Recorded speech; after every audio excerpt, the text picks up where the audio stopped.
Yo, who's here right now? Who's chilling? Who's chilling with your boy? The Grandcaster thing hasn't started yet, but might as well start talking just in case there are people waiting around with me. We still have another 31 minutes before the Grandcaster duel, before we get our rematch with Goetia, which, I mean, they're being kind of cheeky with it, like pseudo Solomon and shit, but I mean, clearly we know who that is. Clearly we know who that is. And I think we also have the prologue. I don't know if we could jump straight into the Grandcaster duel without doing the prologue, but that's gonna be something we're gonna have to do as well. Don't know what this chest is. It's probably just a grail, but I did hear that we will probably get a free servant as well from this final chapter. I don't know if that counts as prologue, and if this is the supposed free servant, that would be crazy if they just give us like a crazy servant like Solomon or Goetia or Galahad or something. I don't think they'll do that, but that would be crazy nonetheless. Don't really have a solid, well, I'm gonna say I don't have a solid game plan for the Grandcaster duel, but that's not exactly true. So if you guys didn't know, I'm gonna be granding Alice here. This is gonna be my chosen Grandcaster. Probably not the best choice from a gameplay standpoint, but for me, when I first started Fate Grand Order and up until now, 10 years later, I prioritize my favorites. I really don't care about like meta and stuff of that nature. Now, if my favorite servants happen to be meta, then great. Not saying she's bad. Not saying Alice is bad. She's great. But for Grand Duels purposes, where single targets are usually the better performing servants, probably not that great, especially after Shuten's performance for the Grand Assassin. I had to rely on King Hassan to take down Azrael, the Grand Assassin duel. So I assume it's going to be a similar situation with Alice. Granted, Alice is a lot better than Shuten for the most part. Plus, Alice also has access to Scotty, as well as a shit ton of other support just because it is the Grandcaster duel. So this is probably going to be roughly what my team is going to look like. Obviously, I'm going to bring double Scotties for obvious reasons to support Alice. And Murasaki here is actually going to be pretty good as well. Yo, what's up, Joselito? How you doing?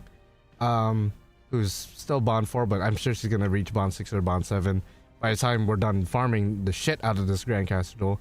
But Murasaki is going to be really good here. Not necessarily because of the debuff immunity and the buff removal resistance, which might come into play. Because Solomon might spam some hacks, knowing him. But Murasaki is also good just because of her third skill, also increasing the party's damage against chaotic and good alignment servants. So I'm making an assumption here, because if you look back at Solomon's or Goetia, both Solomon and Goetia are chaotic good, and I'm assuming, unless they want to change it up, I don't know why they would. I assume the Solomon we're about to fight is also going to be chaotic good. So Murasaki might low-key be a very good support for this. Just because that's 30% against chaotic plus another 30% against good. So that's 60% extra damage plus a defense down as well. Assuming he could be debuffed, but you never know, I guess.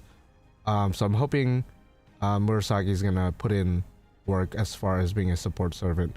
Obviously there's a lot of casters we could use, a lot of support casters like Miss Crane, Merlin, of course, Waver, but I want to try Murasaki, see if like my theory is true that this Solomon fight will also be chaotic good. You're fine as always. That's good to know. That's good to know, Joselito. That's good to know. Hopefully we're gonna end this year off in a bang. My second team that I'm thinking about, which I think there's gonna be more of the what a lot of people are going to do, is double Merlin plus a Buster caster. In this case, Ilya being a single target. And if I'm not mistaken, she's one of the hardest hitting single targets out there. At least at the time when she first came out, she was one of the strongest single targets, is flat damage. So I'm assuming even nowadays she's still pretty powerful. Granted, mine's only NP2 and she's not grailed, so there's a chance I might switch her out for maybe Shuten Caster, who I do have grailed, and she is obviously NP5. The only problem with Shuten Caster is she doesn't have a battery of her own, so we could easily circumvent that with like double Merlin Waver, but we're gonna miss out on the Murasaki buffs, which like I said, Murasaki does gives the party 3-turn buff of extra damage against chaotic and extra damage against good, which again, if Solomon is chaotic good still, which he was in the past, Goetia as well, so both Goetia and the enemy's quote-unquote Solomon was chaotic good in the past, if they're still chaotic good now, then we should be good. I'll probably grant whoever makes the farm easier.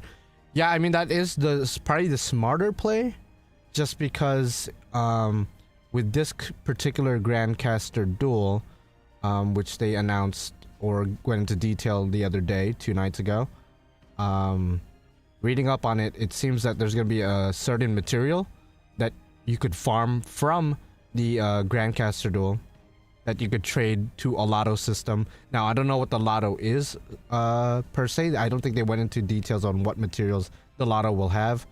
But if it has mana prisms in there, which I'm severely low in mana prisms, like really bad, like I'm down bad. Like QP, I'm good on. Quartz, I'm good on. Your mama's ass, I'm good on. But the one thing that I'm very lacking on right now is mana prisms, especially with all the CEs and all the other stuff that they put in the mana prism shop. I need mana prisms. So if the lotto system gives EXP cards or mana prisms or both, I'm gonna be farming the living shit out of the caster. Grand Caster Duel, which will probably prompt me to rely on more efficient teams. Like again, this team is probably more efficient rather than the Alice team, but I will try the Alice team just because, again, she's gonna be my Grand. I want her to at least be involved a little bit, but in the end of the day, I think this team is probably gonna be more meta in this particular case. Tonlika would also be good support and attacker, especially her skill of guts. Yeah, I mean, she's gonna be good support in general, especially maybe even in the coronation battle, the final battle, where it's kind of like a challenge quest. I can see her being good in there, but in terms of like min turning, I think I should rely on much more focused support, because having guts is great, but it's not really going to help us with dealing damage and min turning in the end of the day. Now, in terms of the challenge quest, where like Solomon's going to have multiple breaks, probably a shit ton of different gimmicks, Tonlika might be pretty good, but I don't really want to rely on her for the farming aspect. Now, I'm sure there's going to be teams out there that's going to be using her, and maybe that she is going to be able to min turn, because I did see that she's like the most voted caster currently for people to Grand Caster, so you know, I'm sure people are going to figure something out, especially if like she's NP5, grailed to 100 or 120, has all the best command codes, obviously Black Grail. I'm sure she's going to do just fine, but I think single targets will still be probably the best way to go about it. Now, we don't know how this Grand Caster Duel is going to work. It could be like the Grand Lancer Duel, where it's going to be multiple enemies. I could see the Solomon summoning maybe 2 Demon Pillars, and then we got to take those 2 Demon Pillars down in order to do extra damage to Solomon himself. That might be the gimmick. I don't know, but we'll see. I still have 2 years to decide, but I'm split between Charlotte and Morgan / Ash the Savior. Ooh. Charlotte would earn you a shit ton of respect points, but you know, Morgan Ash the Savior is like, you know, come on, fan favorites. So it really depends on you. You want the respect of your peers, or you just want to like grab your waifu or something, and then you know, you go with that. Like, we don't have a bunch of tokens to switch them later. I mean, that's true, but I'm weird in the sense that I want to commit to my grands. I don't want to change it. Yeah, you could switch them using the token, which I'm sure a lot of people are probably gonna do. They're probably gonna maybe use Ilya, but then like later when they're done farming, maybe switch to somebody else. That's cool and all, and hey, respect to that. But for me, I want to commit. Like, if I'm a grand somebody, I'm committing. They're gonna stay my grand until like maybe something crazy comes out, like a female Gomesh that happens to be like a caster or an assassin or whatever. Then I might change my mind. But aside from like the few exceptions that are very implausible, I'm gonna stick with my chosen just because I want to commit. I don't want to switch. It's just the OCD in me. I know that sounds weird, and like there's no logic behind it at all besides the fact that like I just want to commit. That is what it is. Wait, casters today? It should be today unless my dumbass just decided to stream early, in which case then this is embarrassing, but I'm pretty sure it's scheduled for today. Alice would give Solomon some primordial horror shit. Hey man, Solomon is no joke though. Goetia is no joke. You know, he's the leader and the head of the demon pillars. I'm sure he's seen his fair share of primordial insanity. So Alice might have her work cut out for her, but I'm excited for this battle because I think it's gonna be fun. Although I am thinking, because it is tied to like a lotto, they probably made it easy enough to farm efficiently, which I'm really hoping that's the case, just so, you know, farming will be, you know, obviously easier, obviously more efficient, and especially if they do give EXP cards and mana prisms, that'll be great. But otherwise, we'll see for sure. Depends on if AoE or single target. If single target, I guess I'll go Gouda Caster. All right, there you go. If I could Grand Solomon, I will Grand Solomon. That's true. Like, I mean, if Solomon comes out at some point and he's like super cool, super sick nasty with the sauce, then I might have to change my mind as well. But I think I want to commit with Alice for the most part, for sure. Absolutely. I have 2 accounts, so thinking of granding Caster Coup and Caster Gil. Okay, there you go. Yeah, fan favorites right there. Caster Gil would have been my second pick, or is my second pick for Grandcaster. The only reason I'm not doing that is because my OCD would bother me. I would have like 2 out of the 3 Gils granded, and then leave you know, Kid Gil alone, and I don't want to do that. I'd rather have just the one main Gil granded, and then leave the caster slot to somebody else. But again, that could change if they release a female Gil in the future, you know. May I know what time will it start? It should be starting in 19 minutes. Doesn't matter what your time zone is. Just whatever time it is for you right now, wherever you live, 19 minutes from now should be the dropping of the Grandcaster Duel. I could be wrong, but I literally have the news page open right now, and it says 1800, which is usually like 1 a.m. where I live. So there you go. Murasaki is nice, but her NP is way too long for me. Well, I'm not gonna be using her NP, so that's not really gonna be a problem for me. But she does have a pretty long NP now that I think about it. So for those of you guys who want to grand Murasaki, I mean, that's typically not a game changer for me. Like, I don't care if you have a long ass NP. If I like you, I like you. So, but it is what it is. You know, other people have different priorities, I guess. So again, if you guys haven't posted it yet, who's gonna be your Grandcaster? I know some people already said it, but I'm really curious what everyone's mindset is going into this last Grand Duel. Especially since, again, it's tied to Lotto. But in the end of the day, you could switch your Grand, so you could pick the more efficient and then pick your favorite later. I only play on NA, but my Grandcaster is going to be Caster Coup, okay? In all his forms has carried me through so much, so I feel obligated to make him a Grand. That, and I just love my doggo. That is a respectable choice for sure. Are you also going to be Fire Link? Are you also going to be granding the other coups as well, you know, normal coup, Lancer? Are you also gonna be granding maybe coup alter? That'd be cool. I mean, those are solid picks, actually pretty solid picks for the grand duels. Alice NP was kind of creepy. I mean, it is pretty creepy, but that's what I love about Alice's NP. It's so cool. How Narrowcaster holding up? Wait, do I have her? I don't remember if I have her. Okay, I do have her, but I'm pretty sure I pulled her. Yeah, I pulled her like a couple months ago, if I'm not mistaken. So I don't really use her. To my knowledge, she's not that great, but a lot of people are going to pick her anyway because she's an arrow. Fan favorite, which in my opinion is always the more respectable choice. Always pick your favorites above gameplay, but if the two coincide, then great.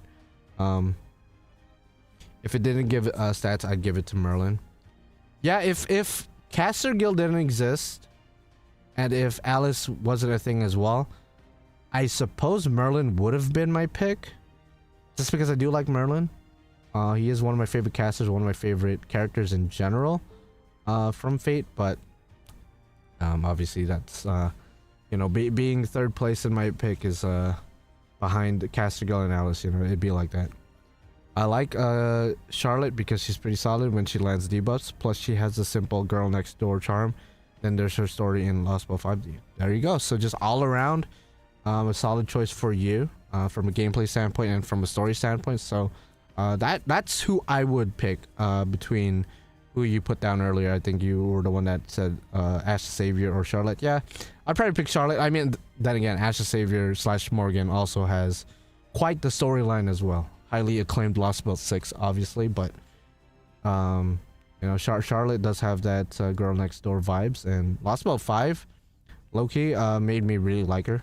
And especially as a bronze servant, because a lot of times when we look at bronze servants, with a few exceptions here and there, we typically ignore them just because, you know, we're a little bit biased, we're a little bit discriminatory against our bronze characters. But when you read their story, like Charlotte, right, freaking Jason started off as a complete dick in Okeanos, but when he finally came out, and then when we finally get to see him through his redemption arc in Lostbelt 5, I mean, he's easily a fan favorite from Lostbelt 5. So you know, it's always nice to show love to your bronzes. Now granted, Charlotte Caster is a gold, but you know, it's either way, same heroic spirit. So again, the Grand Caster duel is not going to happen for another 15 minutes. So man, I'm a little bit nervous. It's the last Grand Caster duel. So again, they could go the route of like, it's super easy to farm just because it's tied to a lotto, or they could go the other route of it's the last Grand duel, therefore we got to make it as hard as possible. And on top of that, it's Solomon, or you know, quote unquote Solomon. So we gotta deliver in terms of difficulty, which I'm hoping they're not gonna do, just because they, you know, there's a challenge quest version of the fight, so just make that one hard but make the farming one easier. And again, I've said this multiple times, the only grand duel that I really had an issue min turning was the Grand Lancer one, just because you had to rely on both an AoE and a single target. At least my team comp did. Enkidu by himself, even with like multiple buffs, wasn't enough to one-shot Grand Lancer, the Grand Lancer duel. So because you had to take out the other two in order to take out the damage resistance, if I'm not mistaken. That one was just bullshit. Fun fact, Jason's name pronunciation Greek should be Hasten or Yason. I'll be honest, I don't think I'm ever gonna refer to him as Hasten or Hasson or Yason. It just sounds kind of silly. But that is a fun fact. That is a something I did not know, for sure. Otherwise, what else is another? Yui Shosetsu might be a decent support. She does give 30% NP damage up, so decent numbers right there for a 4-star. Obviously Caster Gil decent for arts, but then again, there's a lot of art support that we could play around with. Tamamo being obviously one of the better ones, and then obviously Castoria being the best one.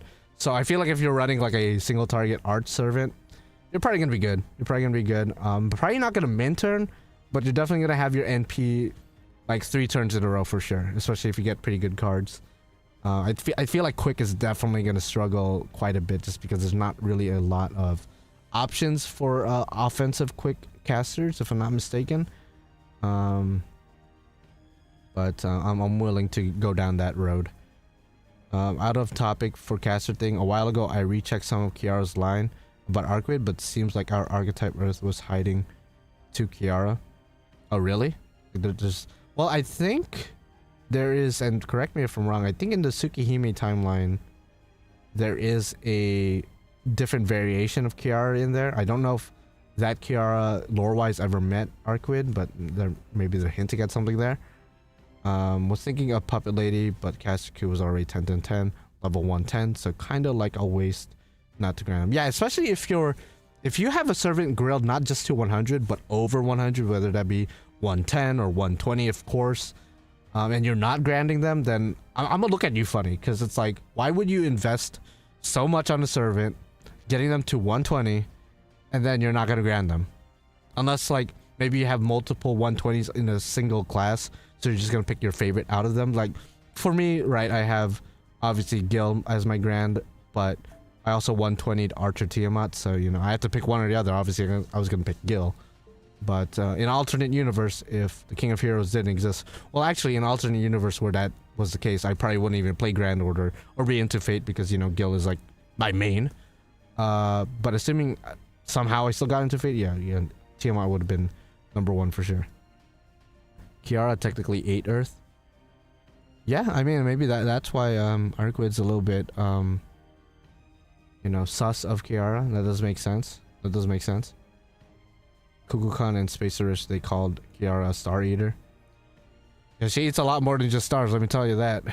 She eats a lot more than just stars. Okay, so we got 10 more minutes until the Grand Caster Duel, and until we get to find out what this box is. Now, there's a chance this box is just maybe the first of the magic stones. Again, this Grand Caster Duel will be unique in the sense that it will be dropping an event item, essentially. It's like magic stones, I think that's what it is. And the magic stones will be exchangeable for a lotto of some kind. So yeah, I'm excited for his NP. That's something that I didn't even like really think about until right now. That's true. I'm excited to see what kind of animations they give him, because you know, if you look at the old Solomon's animations, it's really not that crazy. Just because he's a year 1 servant in the end of the day. So I'm excited what kind of crazy stuff they're going to give him for this, which is also going to add more excitement to the idea, to the possibility of him eventually becoming playable. I don't think he's going to become playable tonight, but maybe New Year's for sure. New Year's would be a decent way to reintroduce him as a playable character, but you never know. You never know. They might be saving him for 11th anniversary, you know, trying to make us keep playing even after the final. What's up, Ein? How's it going? I'm doing okay. I'm straight. I'm good. Who's gonna be your Grandcaster? I feel like we talked about this, but you know, just refresh my mind. And people would be flipping people off. Yeah, no, you ain't doing that. Yeah, how many minutes left? 9 more minutes until the Grand Caster Duel and the prologue is gonna come out, or the second half of the prologue. What's up, Sergio back? How are we doing today? I'm doing just fine. Thank you for asking. Nito will be my Grandcaster. Oh, nice. Nito is a very solid caster. Very good for farming. Obviously has high chance of insta-kill, so you know she is somewhat meta in that regard, at least in terms of farming. Most likely Ash, but Alice is tempting. Ooh, yeah. See, we think alike, man. We think alike. I kind of wish, because I love Alice as Third Ascension, right? I wish she actually had a witch hat. There's something about big witch hats that just does it for me. Granted, again, she looks amazing, but you know, as somebody who's known as the witch on the Holy Night, I kind of wish, you know, she had a witch hat. But it is what it is. Now Ash has a witch hat, so good for her. But kind of wish my Alice did as well. Thinking of making all Elizabeths my grand when it reaches her. Oh, okay. We got an Elizabeth fan over here. Nice. More for lore and waifu than meta. Well, yeah. I mean, that's the kind of the way you have to go about. In my opinion, that's the most respectable way to go about your grands, because all these are my favorites in their respective classes. I think. So Saber. I mean, Saber. It's a toss up between Musashi and Ibuki. I like they're like right here for me. So, Ibuki was originally gonna be my grand, but then when I saw the Grand Saber battle, I was like, fuck, I gotta pick Musashi now. Obviously Gil, favorite servant, favorite heroic spirit, favorite fictional character of all time. Enkidu, obviously Gil's boy, so I gotta show him that respect. Ozzy, yeah, there's really no other riders I would pick aside from Ozzy. I mean, Kentucky Rider is, you know, I like him. Ryuma's cool as well, but, you know, Ozzy's just so high up there. Caster, I mean, technically Gil would be my favorite caster, but aside from him, I guess Alice. And I guess aside from, because Alice in the end of the day isn't a traditional servant, she's a type moon character, she's a witch on the Holy Night character, so not including collab characters, probably Merlin? Not including collab characters and not including Gil again, probably Merlin. Shuten, favorite assassin, no questions asked. Musashi, Berserker, all reliable, has always been there for me. Just overall great servant, and great character, obviously. Hakudon, funny enough, I didn't know who to do my second grand extra class for some reason, but then when I saw my choices and I saw Hakudon, I was like, oh, I completely forgot. She's like, and I love her. She's one of my favorite, if not, no, I'm gonna say one of my favorite because Iori's pretty high up there, but she's one of my favorite Fate protagonists, so I gotta show her that respect. Plus, she's one of the few masters that Gil actually respects. So, you know, from one Gil simp or from one Gil master to another, I hope to one day earn my king's respect just as you did, Hakudon. So I gotta show her that respect. And of course, Tiamat. Y'all already know my history with Tiamat, so you gotta pick your favorites. Now, if you don't have a favorite of a respective class, then I guess go with the strongest that you have, for sure. Yeah, witch hats are great, but that bonnet completes their doll-like design. Yeah, I mean, I knew what they were going with, but you know, I don't know, something about witch hats, bro. I don't know, something about them. Yeah, we got 5 more minutes. Yeah, 5 more minutes. It's gonna be a lit nasty. I went with Ketz as my Grand Rider. Yo, especially after the Babylonian anime, yeah, Ketz got a lot of people's respect. I hope that Ketz eventually gets like an animation update and a buff for sure. Because the thing about Ketz is strong, but she's competing with Ozzy, who is just infinitely better than Ketz. The only thing that Ketz has over him is guts, which is great and all, but doesn't really come into play because, you know, Ozzy usually just kills whatever is in front of him. So, you know, having guts isn't really that crazy. And the fact that Ozzy just synergizes really well with a bunch of different servants. Insane. Extra gonna be difficult. Yeah, Extra has a lot of choices for sure. I think NA, I'm gonna change it up for sure. I think NA, I'm probably gonna do Ibuki for my Saber. That's gonna be probably the only difference for the 7 main classes. And then my extras, definitely still Tiamat. And then the other extra, I'm really debating because it does kind of bother me that, and I don't know if you guys knew this, but foreigners are actually my favorite overall class. Not because of the characters, but because of the concept of foreigners. I just think it's so cool. The Cthulhu mythos is just so interesting to me. So foreigners as a whole has just always been my favorite, at least extra class, my favorite extra class for sure. So it does kind of bother me that I didn't grant a foreigner. So if I were to grant a foreigner, oh man, probably Hokusai. I love Hokusai. Hokusai is probably my favorite foreigner. I mean, I literally have a collection of her, so like why would I not? And if not a foreigner, maybe Grand Typhon. I really like Typhon. Grand Pretender, why not? Bond 15, she's NP4. Would love to NP5 her one day, but it is what it is. Love me some Typhon for sure.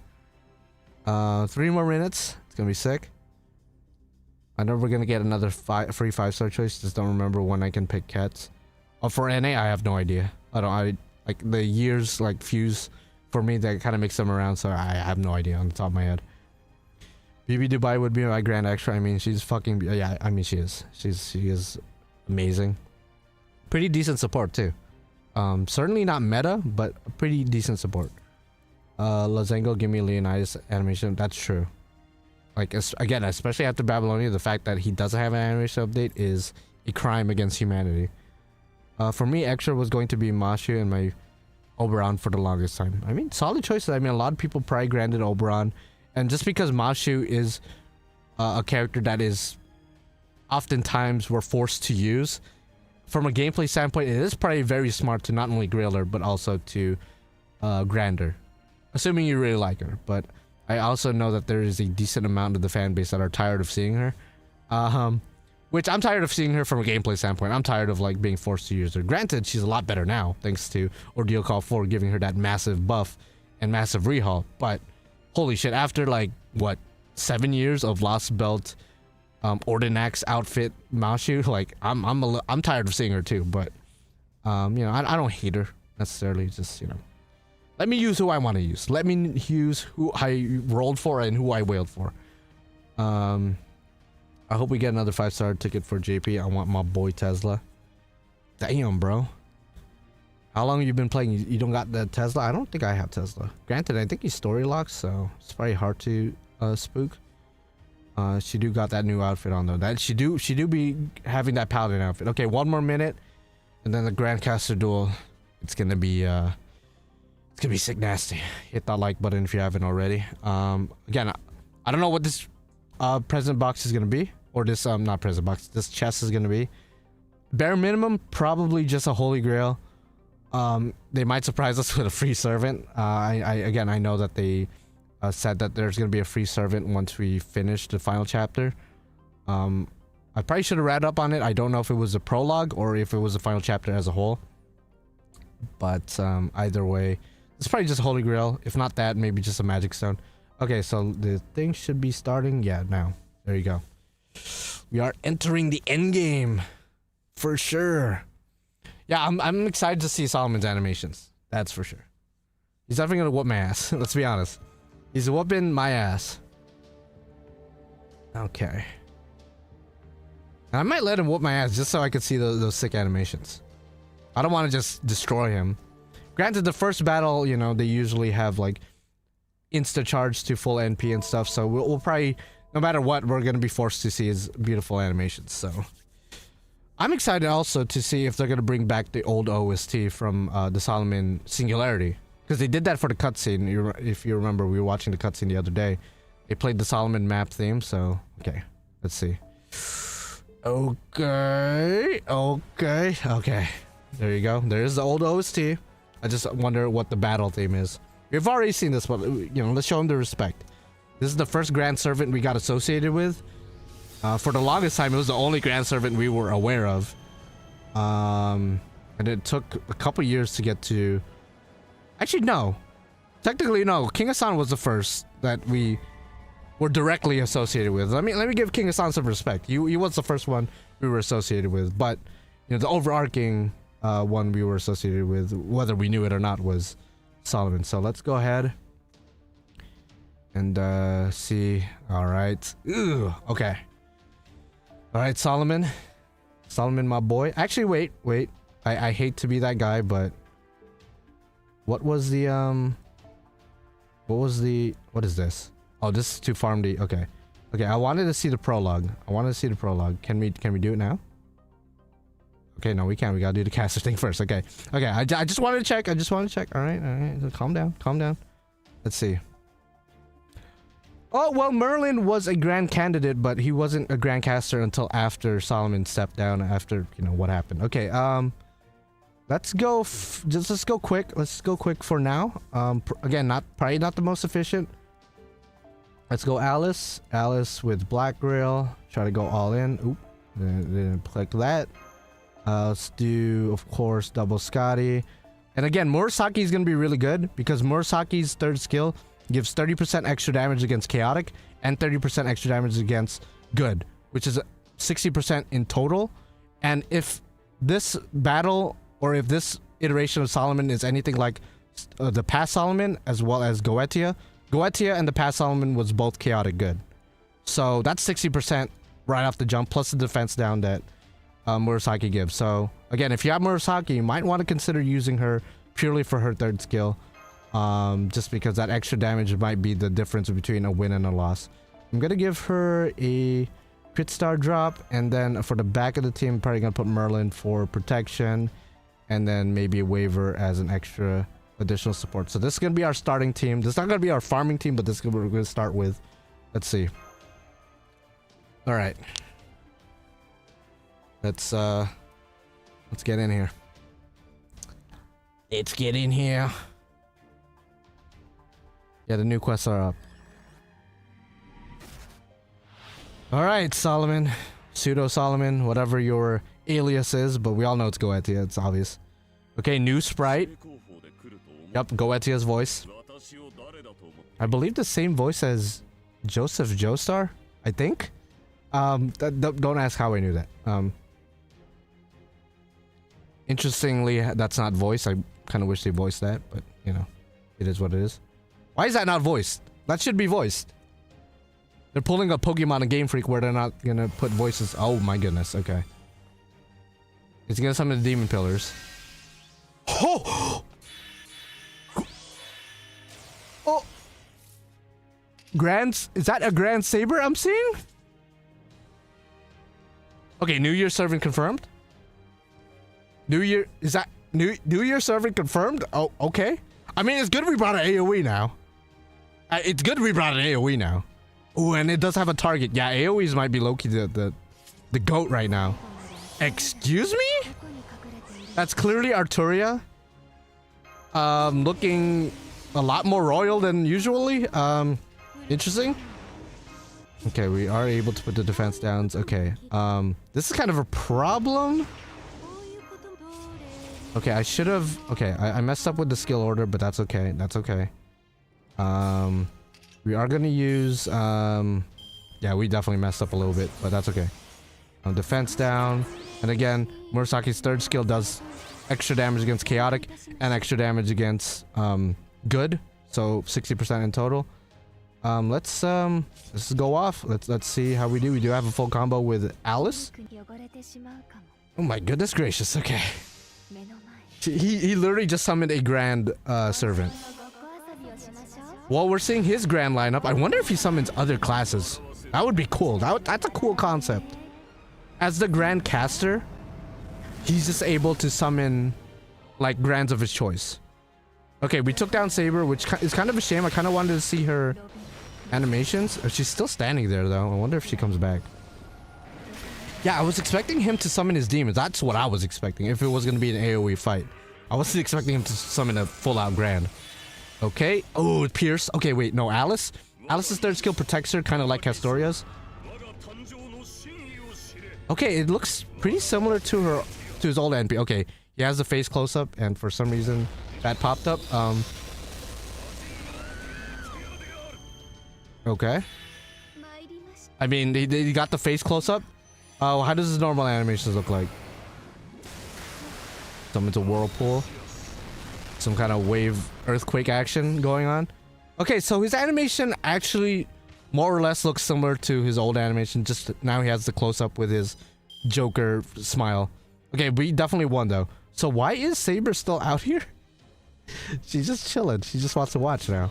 Okay, I respected Saber, but we're about to whoop your master's ass. Alice, again, third skill, even though he did have Pierce Invincibility, Alice's third skill acts similarly to Castoria's Enforcement Protection, in which case it's unable to get pierced by anything. The only thing that could go through it is buff removal. So, to my knowledge, I think that's how that works.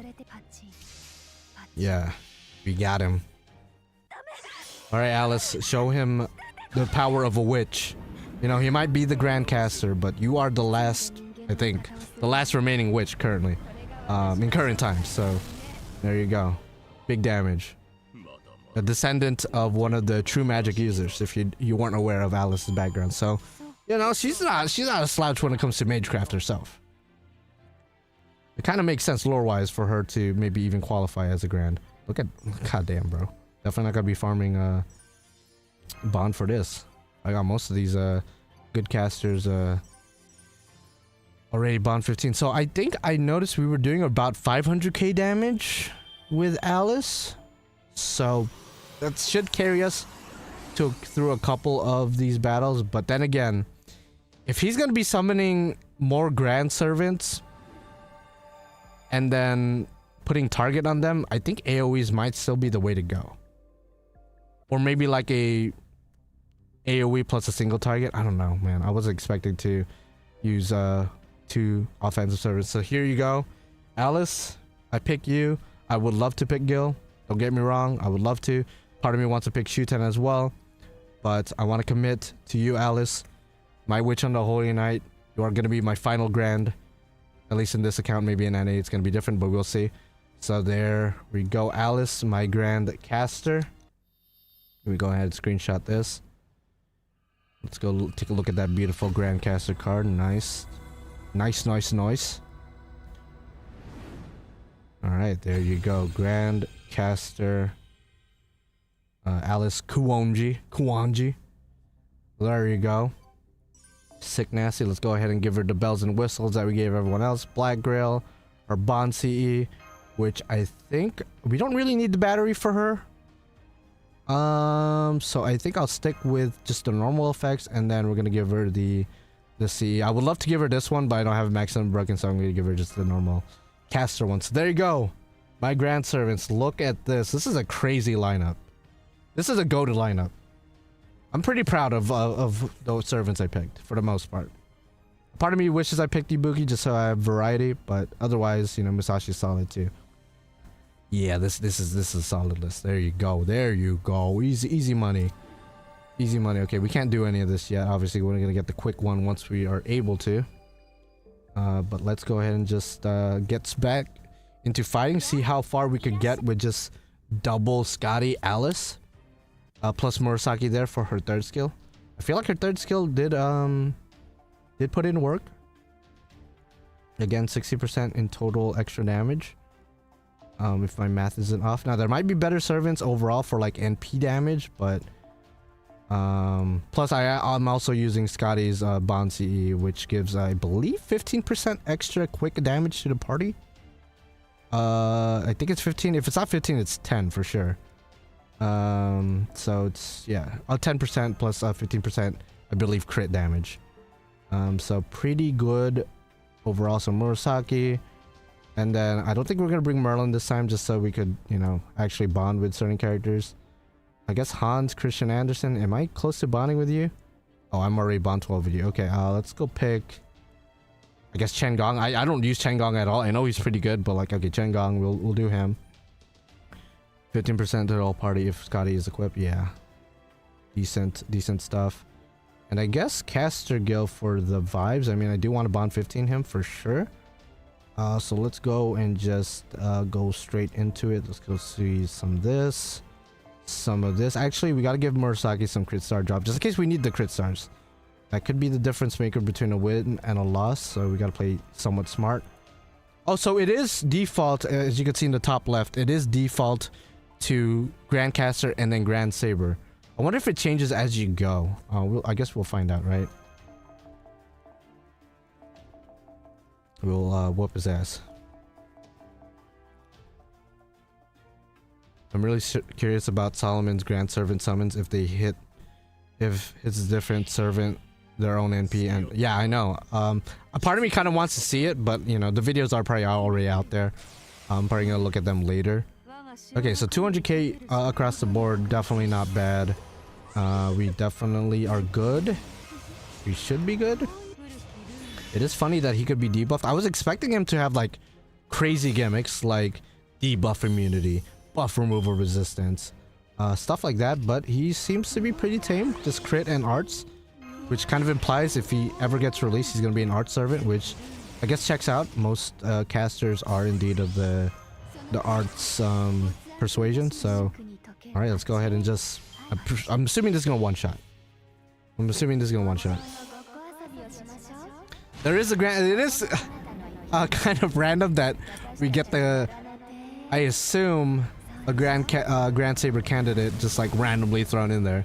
But I mean, Saber, if you didn't think Arturia at least was a Grand Saber candidate, then I don't know like what show or what series you're a fan of, because obviously Arturia is the face that runs the place.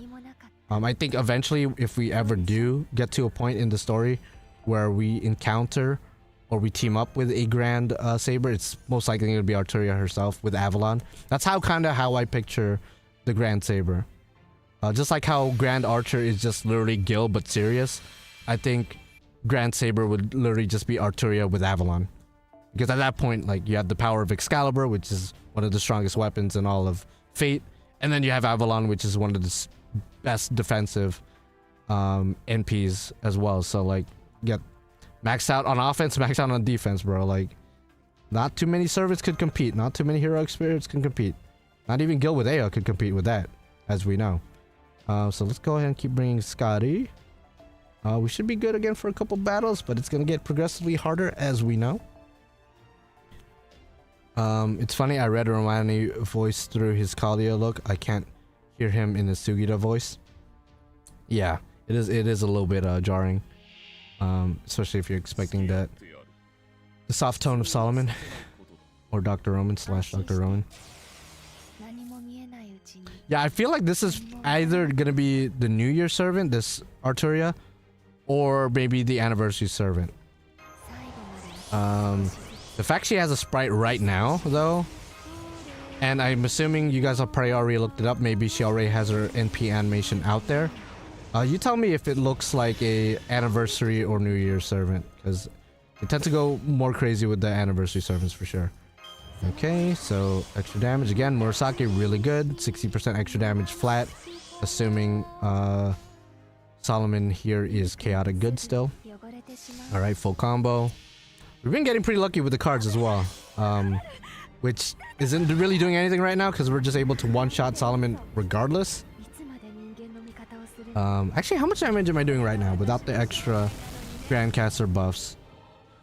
Okay, 1300. Okay, that's about 600 to 700 thousand across the board. Granted, the Grand Saber has defense up, so that might skew it a little bit. So I'm assuming against Solomon we're probably doing around 700, maybe even 750. Okay, so that should be. That might actually carry us through this entire thing. Yo, I was worried Alice was gonna be dog water for this, but Alice might actually be one of the better Grandcaster candidates or Grandcaster servants you could pick from gameplay standpoint, which is cool. I mean, she's my choice. She's my first choice, so it's good to know that she's actually pretty good for the farming. That would be fun. Grand Saber Arturia dual wielding Excalibur and Caliburn with Avalon. See, now that's just overkill. That's not even like a grand servant anymore, bro. Like, you might as well give her the archetype title at that point, bro. That's a lot. But that would be crazy to see too. Okay. Let's how many do we have left? I kind of wish he summoned other grands, like just randomly, like you're not really prepared on what grand he's gonna drop. Yeah, the fact that it's guaranteed Grand Saber is cool, but I would have loved to see like what kind of other variations of grands, because they could also use that as a teaser for the future. On like, oh man, I wonder if this servant's ever gonna come out. Granted, even just this alone is a crazy teaser. Okay. Do you know what the level 1 coronation battle grand duel is? What do you mean? Like the first one's only like 200k HP. I don't know if that's what you're asking. Wait, something is happening? Yeah, I don't know why it restarted. Might be just like a bug fix or something. Okay, I'm noticing that the Grand Saber not only has defense up, but it has progressively more HP than the caster. So I'm assuming at some point the Saber might be the bigger issue than Solomon himself. But so far we're doing okay. So far we're doing good. I know I didn't use this Scotty's battery, but I will be switching her out just because the middle Scotty does have the bond CE, so I gotta keep that in mind for later because I don't want to make mistakes later on. Okay, so full combo again with Alice, so even if Alice somehow doesn't kill the Saber, I should be good with a full combo. I still wish for Abenosame. I think Abenosame is gonna happen eventually. If you guys have read Lostbelt 5.5, Haiyan Kyo, he is there, but like you don't see him, and he was integral in defeating Ashiadomon, so eventually we're gonna get Abenosame. I just feel like for this, since it's the last Grand Duel, since it's like the 9th or 10th anniversary of us beating Solomon's ass, I think it makes more sense for it to be Solomon rather than just be a brand new random ass servant. Which I know they did a brand new random ass servant for Grand Lancer, but this is the last Grand Duel, so they gotta live up to the expectations. They gotta satisfy the larger fan base here, rather than the 2 people that want to see Abenosame. No, I'm kidding. You know, I want to see Abenosame too, but you know, not like that. My other concept for Grand Archeria is like Kondo with the Shinsengumi, where NP uses all of the knights. That would be cool. I'm surprised they even haven't done that yet, with like some kind of Archeria variant. Okay, 500k across the board. I think we're still good. We were doing like 1.3 million, so we're still good, I think. There's a chance the Saber might survive because again, she does have defense up, so we gotta keep that in mind. Okay, Murasaki. Murasaki low-key might be MVP. Don't sleep on Murasaki, y'all. What does this do again? Okay, absolutely nothing. We don't get a full combo with Alice, or even one card. So if the Saber's gonna survive, it's gonna be right now, because of course it is. I can't play the Grandcaster quest without clearing the level 1 coronation battle Grand Duel. Okay, I mean just beat it then. I guess. I mean I don't know what to say. Just beat it. It wasn't that bad. Okay, 1.4 mil. Okay, that's amazing. Amazing. We're doing good. We're doing good. A lot better than I thought it would with Alice. Alice, yes. I'm so happy that she's really effective for this. Because I didn't want another Shuten situation where I have to rely on somebody else's Grand or something like that. I don't like that. I like relying on my own shit. Which is why I wish for all the Grand Duels, because they did this with Olga. So theoretically, they could have done this with every Grand Duel, where there's a Grand Duel for AoEs and a Grand Duel for single targets. I don't know why it's like mostly single targets, and then like because then AoEs are just left on the side, bro. Like why would you do that? Granted, there's some AoEs like Gil who's just, you know, dummy with the sauce no matter what, but still. So I'm glad we're ending it off with a little AoE action. All 13 Knights of the Round, including the one that aren't summonable, would be in that NP, by the way. Yeah, I mean, I would imagine for sure. Okay. You have one card with... Okay, I'm assuming... I said this in the last battle, but now that I'm looking at it, 700k, yeah, I think this Arturia is probably surviving. And we get to see our animations. I didn't give either of them a chance to really do anything, especially the Saber. So let's go ahead and see these animations. Let's see what's up. And just in case I don't know if this is stupid, I will be using Alice's protection, because I don't know if she's gonna go crazy. I don't know if, like, if we kill Solomon, it's gonna trigger a buff on the Saber to like fully charge the NP and remove debuffs and stuff like that. So I gotta just protect her. Yeah, so she does live, like I thought, but who knows? Maybe she lives by sliver, and then the rest of our cards will deal the final blow. Ooh, 160. Yeah, we're not killing that. Unless we just have to kill Solomon. Do we just have to kill Solomon? We did get the stun though. Oh, okay. We just have to kill Solomon. Okay, wow, this is easy as fuck. What the hell? Yo, Solomon, what's up? I mean, I did say earlier they were either gonna make this Grand Duel the hardest one just because it's the last one. It's the penultimate Grand Duel. Or they were gonna make it the easiest one just because it's the one that's tied to a lotto system. Oh, granted, we got 2 more battles to go. Maybe I'm speaking too soon. Maybe I need to shut up. Okay, let's see how the lotto works. Because again, this is tied to a lotto. Please have mana prisms. Please have mana prisms. What's up, foe? Mana prisms? Please?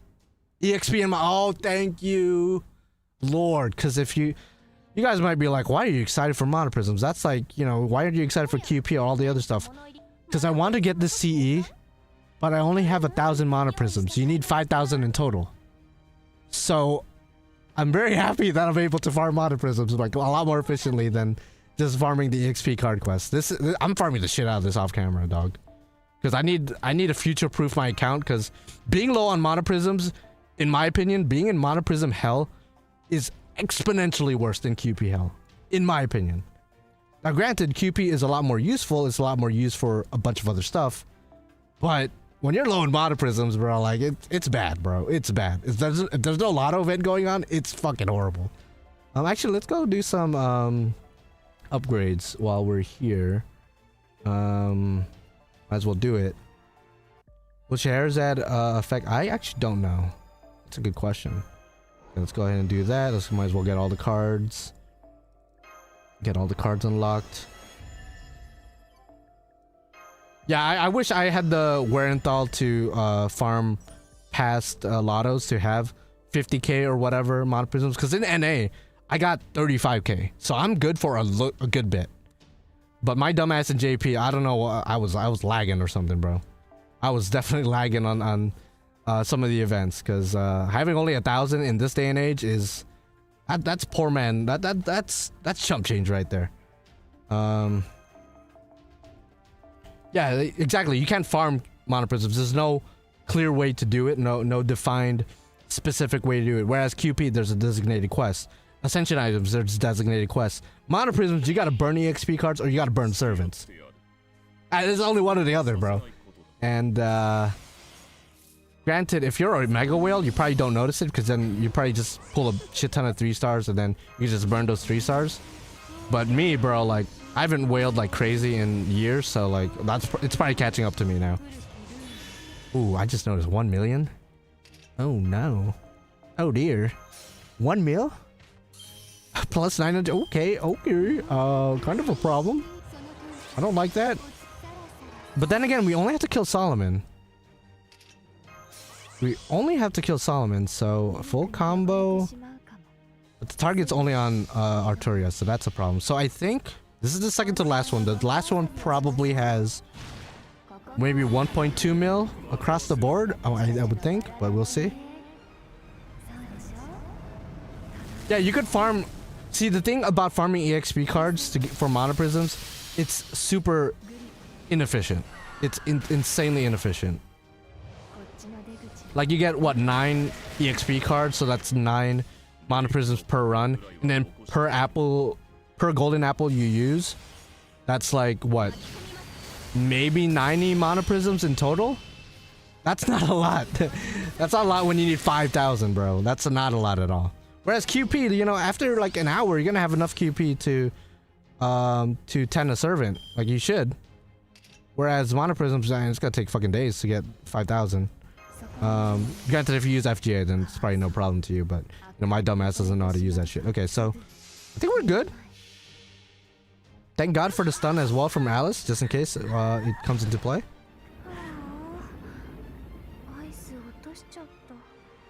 Does it have anti-purge pierce? What does? Solomon's NP? No. He does give himself pierce invincibility, but not anti-purge pierce. So Castoria is going to be very good for like challenge quests. Alice is already pretty good thanks to her 3rd skill having anti-enforcement kind of properties, I guess. Very similar concept. As somebody who's constantly low with mana prisms, thank God. Yeah, no, like, bro, same. Like, goddamn, who would have thought that mana prisms 10 years later, after 10 years of playing this game, mana prisms is the one thing I get excited for. Not even quartz. I got 3,000 quartz. I'm good on that, but Jesus, mana prisms, man. Is this Saber with her dragon core fully active? Ooh, maybe. Because I would think she would have Avalon, but she doesn't appear to have it. Does she have Excalibur now that I'm looking? That looks like Caliburn. That doesn't even look like Excalibur. Which Caliburn is supposed to be very powerful as well on a similar level to Excalibur. It's just we've seen more of Excalibur than Caliburn, so it's interesting. Maybe this is like when Saber first pulled the sword. Maybe, I don't know. It's interesting. Very interesting concept for a Grand Saber. Okay, 1.3 mil and 1.4 mil. Okay, this is definitely gonna take a couple turns. 1000% gonna take a couple turns, but that's okay. So we're gonna save Murasaki's 2nd skill. Her 2nd skill does do NP seal, so that could be pretty nasty later. That could be pretty useful. We're gonna save Alice's 3rd skill, obviously her only form of protection, as well as Scotty's 3rd skill as well. Like, that's gonna be useful. That's gonna be useful. Yeah, that game theory action for sure. Guatia's NP also removes buffs. Well, that's why we're not gonna let him get to his NP. And hopefully we're not gonna even let him get more turns aside from this one, because again, Alice's NP is very good for longer battles as well. Just because she's able to stun the enemies. She puts, I believe, Terror. I think that's what it is called. Where like every turn there's a chance of stunning the enemies. Which actually comes into play pretty often. Okay, Murasaki, please don't die. Okay, 1 stun. Then stun Solomon. But I noticed Solomon didn't attack. Unless I'm smoking crack. Maybe he just lets Saber attack. Which honestly kind of makes sense from a lore standpoint. When you think of a traditional mage, a traditional caster, usually they're in the background and they let, you know, whatever their summons or their spells or their illusions do all the work. So it is kind of cool to see that being applied in this situation. Okay, we weren't able to kill with our NP because now we lack the Mystic Code buffs. But this should still be a decent amount of damage. Okay, what? Okay, we definitely win. And I believe this is the last quest, so... Okay, we're able to 2-turn this. I feel like even with the full Grandcaster buffs, we won't be able to 1-turn it. But 2 turns, I'm gonna take that. I'm gonna take 2 turns.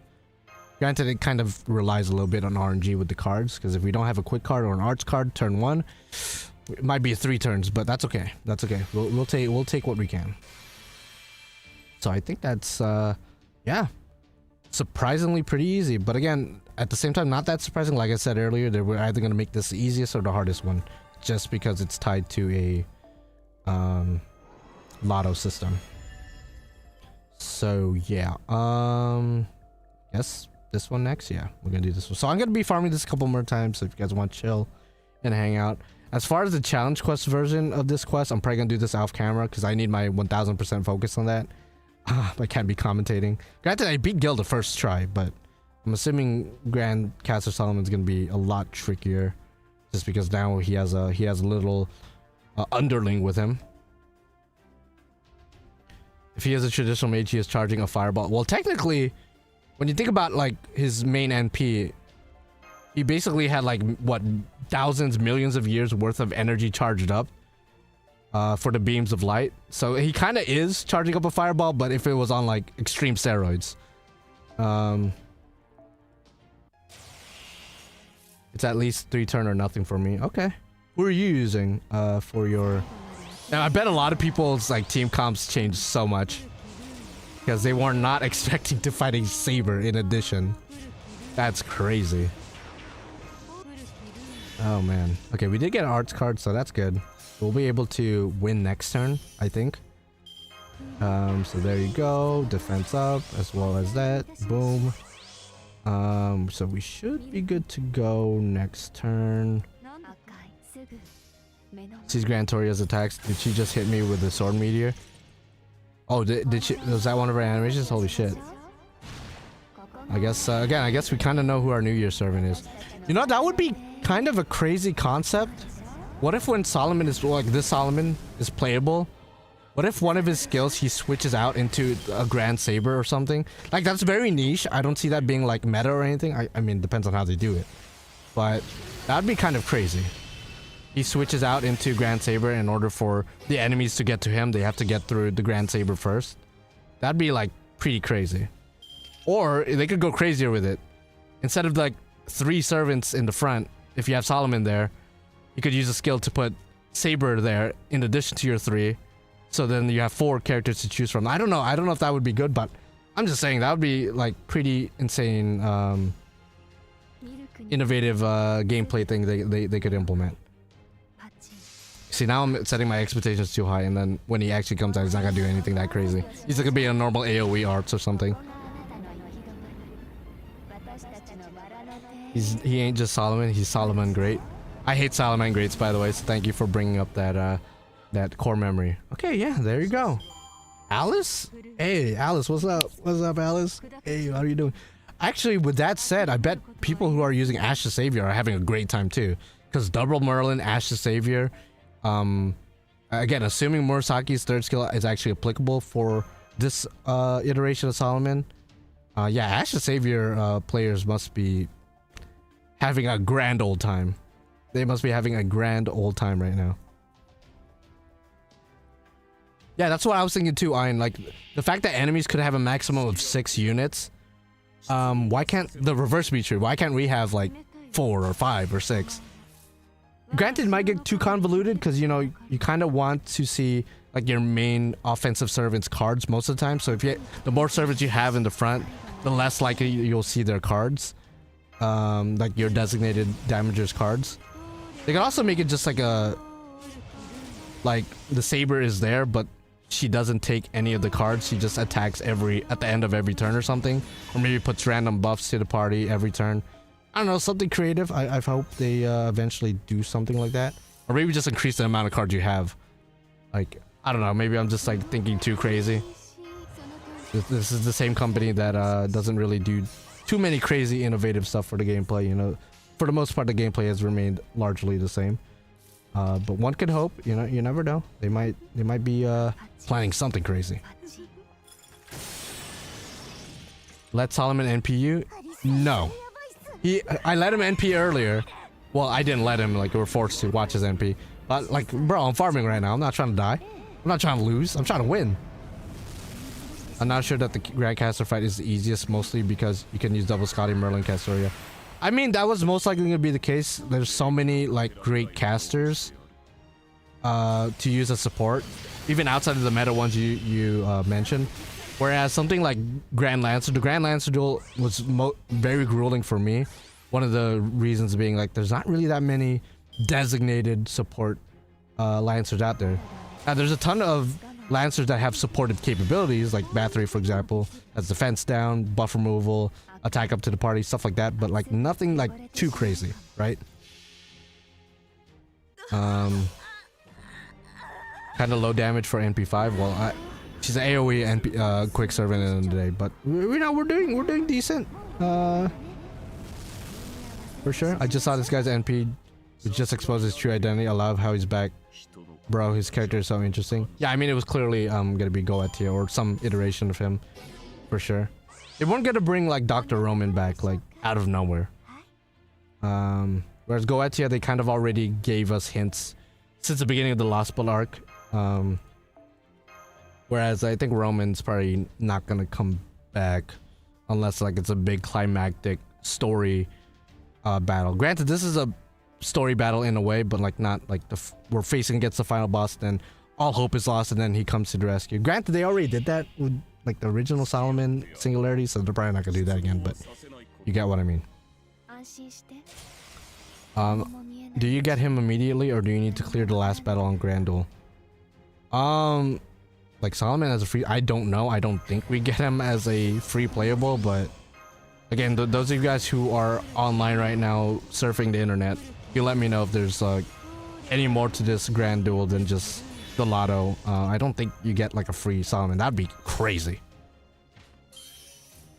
Yeah, the last Silhouette Servant was delayed till next year, so hey, that answers a lot of questions about is FGO ending with the final chapter? No, they have a couple servants, assuming still saved in the back pocket, so including the last Silhouette Servant that was supposed to come out this year, but they delayed it.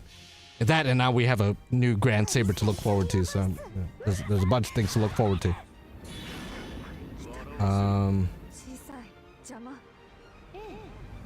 He's indeed a welfare SSR pretend. Is he really? I'm looking this up. Oh, he is. Oh, wait, how do you get him? How do you get him? Does anyone know? Do you have to like, what do you have to do? Is he the chest in the I gotta get him. I gotta get him. How do you get him? Pretender? Pretender makes sense. If there was anyone to be a pretender besides, you know, Jackal and Hyde, it would probably be Goetia. Because he literally spent the entire Arc 1 pretending to be Solomon up until the very end, so. Yeah, I feel like, even though the main story is ending, I feel like Grand Order with the whole concept of like heroic spirits, historical figures, I feel like they could live off of just events alone and side stories alone. I don't know if I'm crazy about that. Like, if I'm crazy for thinking that. Because while the story is the main selling point, there are also a ton of events and standalone chapters that are critically acclaimed. So they theoretically don't need a overarching big 7-8 year long storyline. They could literally live off of just events and side stories if it's written written well enough, if it comes out consistently, like every month, every 2 months, if they release some kind of event with a decent enough story. I think they could easily do that. And then, you know, on the side, maybe prepare a main story, and maybe after a year or two of just like side stories and events, maybe start hyping up a Arc 3 or something. I don't know, that's just what I think that they should do. Take a break from like the long overarching story and just rely on side events and stuff. I mean, they kind of did that with Epic Remnant after Arc 1, but I'm thinking like just like one standalone story to another standalone story to another standalone story. Whereas the Epic Remnants were kind of there was an overarching story with, you know, the remnants of the demon pillars trying to finish what was started from arc 1. So there was an overarching story there, but I really think they could just rely on just side stories, in my opinion, as long as it's written well and comes out consistently. Yeah, the concept of solving singularities. Yeah, exactly. Maybe when we resolve the bleached earth phenomenon, there's still like after effects that's causing singularities across, you know, the timeline or whatever, and now we gotta fix those little singularities. It sounds simple and it might be like, that's a little bit too generic, but again, like they could, if it's written well enough, like if each individual chapter is written well enough, I think they could live off of that for a good while. Break with a major system overhaul. I mean, I'm a little bit iffy on that. I mean, I did post a whole ass video talking about like how I feel about the gameplay. I don't think the gameplay is the selling point as long as the stories are good, but I do agree that there should be some changes to the gameplay just to spice things up. They don't gotta, like, in my opinion, they don't have to do a full overhaul, but change it up enough to where it's like, oh, this is different. Oh, this is cool. This is something we've never experienced before in the last 10 years. I don't think like a full system overhaul. I mean, maybe in terms of coding, maybe update the coding to where it's easier to update, because that's a large reason why it's hard to update the game, if I'm not mistaken. It's because the coding is old, it's ancient, and they haven't really updated it. So maybe do that. I agree with that. But as far as like, you know, changing FGO from a 2D turn-based RPG to a 3D open world, like that's crazy. Like that's no. I'm good. I'm good on that. I'm good on that. Data just updated. Okay, fair. Yeah, I thought the font might be a problem just because apparently it's gonna cost extra money to keep using like this font. I think this is just Times New Roman though, if I'm not mistaken. So is there copyright for Times New Roman? I feel like there's not, but you know, there's other font as well. So do you know how to get Goachi? I actually don't know. No, the how's the farming gimmick about it? It's actually pretty easy. Alice is insane for this. AoEs are the way to go, in my opinion. I assume to get it, you have to do this. Okay, for my Nihonjin out there, what does that say? how do I do that? Do I just have to finish the Grandcaster, like all the quests here or something, or? Because I mean, I'll do it. I'll farm. I'll do what I need to do, man. Okay, let's go ahead and unlock some more. I'm enjoying the slow drip of servants getting new mechanics. Yeah, exactly. Like making extra attack a little bit more relevant, stuff like that. NPs that changes, you know, the music of the, like, it's something as simple as that, like Aoko's NP changing the music of the battle to like Witch on the Holy Night music. That shit's sick. See, I like the simple things. You know, people out here trying to get like a full 3D open world game. I'm like, man, I just like the simple stuff. I don't know if my expectations are just severely low or like, or whatever, but that's just me. Let's go ahead and bring this. So I assume we just gotta keep farming this shit. Not yet released available. Is that what that says? So even if I complete all this Grandcaster stuff, I still can't use them? I mean, I'm gonna do my research on the side just to make sure. Because I'd love to get him. His Bond CE is already out. Are people already like has his Bond CE unlocked and his Ascensions? So it could be just data mine, but I mean, if someone actually knows how to do it, how to unlock the Pretender Solomon, please let me know. Please let me know what I need to do, and then I'll get on it on the double. Maybe because I play Triple Z, but giving faction bonus would be cool. Faction bonus?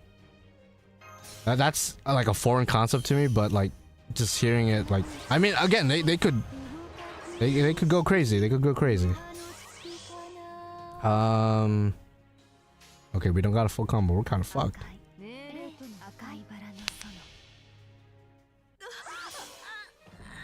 Yeah, you're not the only one. I like the way FGO is nice and simple. Yeah, exactly. Like, I saw some people in like the Japanese chat asking for live rankings. Is live rankings like competitive play? Like some kind of system to where like your account is labeled as a S tier account or A tier account or whatever. I don't want that. I absolutely would hate if FGO introduces a competitive system. Granted, at its root, you know, it being rooted in a series about Holy Grail Wars, about 7 servants fighting each other, it does have its roots in a competitive sense, but I don't want to see it. I don't want to see it in a gameplay standpoint, because at that point it's just gonna be whales and people that have way too much time that's gonna be on the top rankings. And granted, if you're not competitive, then like it's not really a big deal to you. But like you know, I'm a little bit competitive. I'm not gonna lie. Like if my Gilgamesh isn't in an S tier account, bro, I'm gonna start swinging. So like fuck that. Like I'm good. I don't want PvP. Fuck that shit. You could suck my ass about that. I know there's other gacha games with rankings, and hey, let them do them, but I like FGO the way it is, where it's all about the story, it's all about the characters. Fuck the competitive nature of it. Meta be damned. Because even though we talk about like meta servants and whatnot, in the end of the day, the game is designed to where you could win with pretty much any servants. It's a lot easier with certain servants, quote unquote meta servants, but there's literally thousands of videos out there where people win with bronze servants, win with the shittiest servants. Dr. Jackal, for example, like the people win with the shittiest servants. You just gotta get more creative with it. So I don't think Fate Grand Order in particular needs anything like that. Fuck that. I'm good. Isn't FGO Arcade the closest to PvP? I actually don't know, because one, I never played it, and I actively avoid videos on it just because like, damn, I wish I could play it. And it's over now, like it's discontinued, but I actually don't know if they have any competitive mechanic to it on the top of my head. But let me know, guys, if you guys know the answer on the top of your head. I certainly don't know the answer on the top of my head.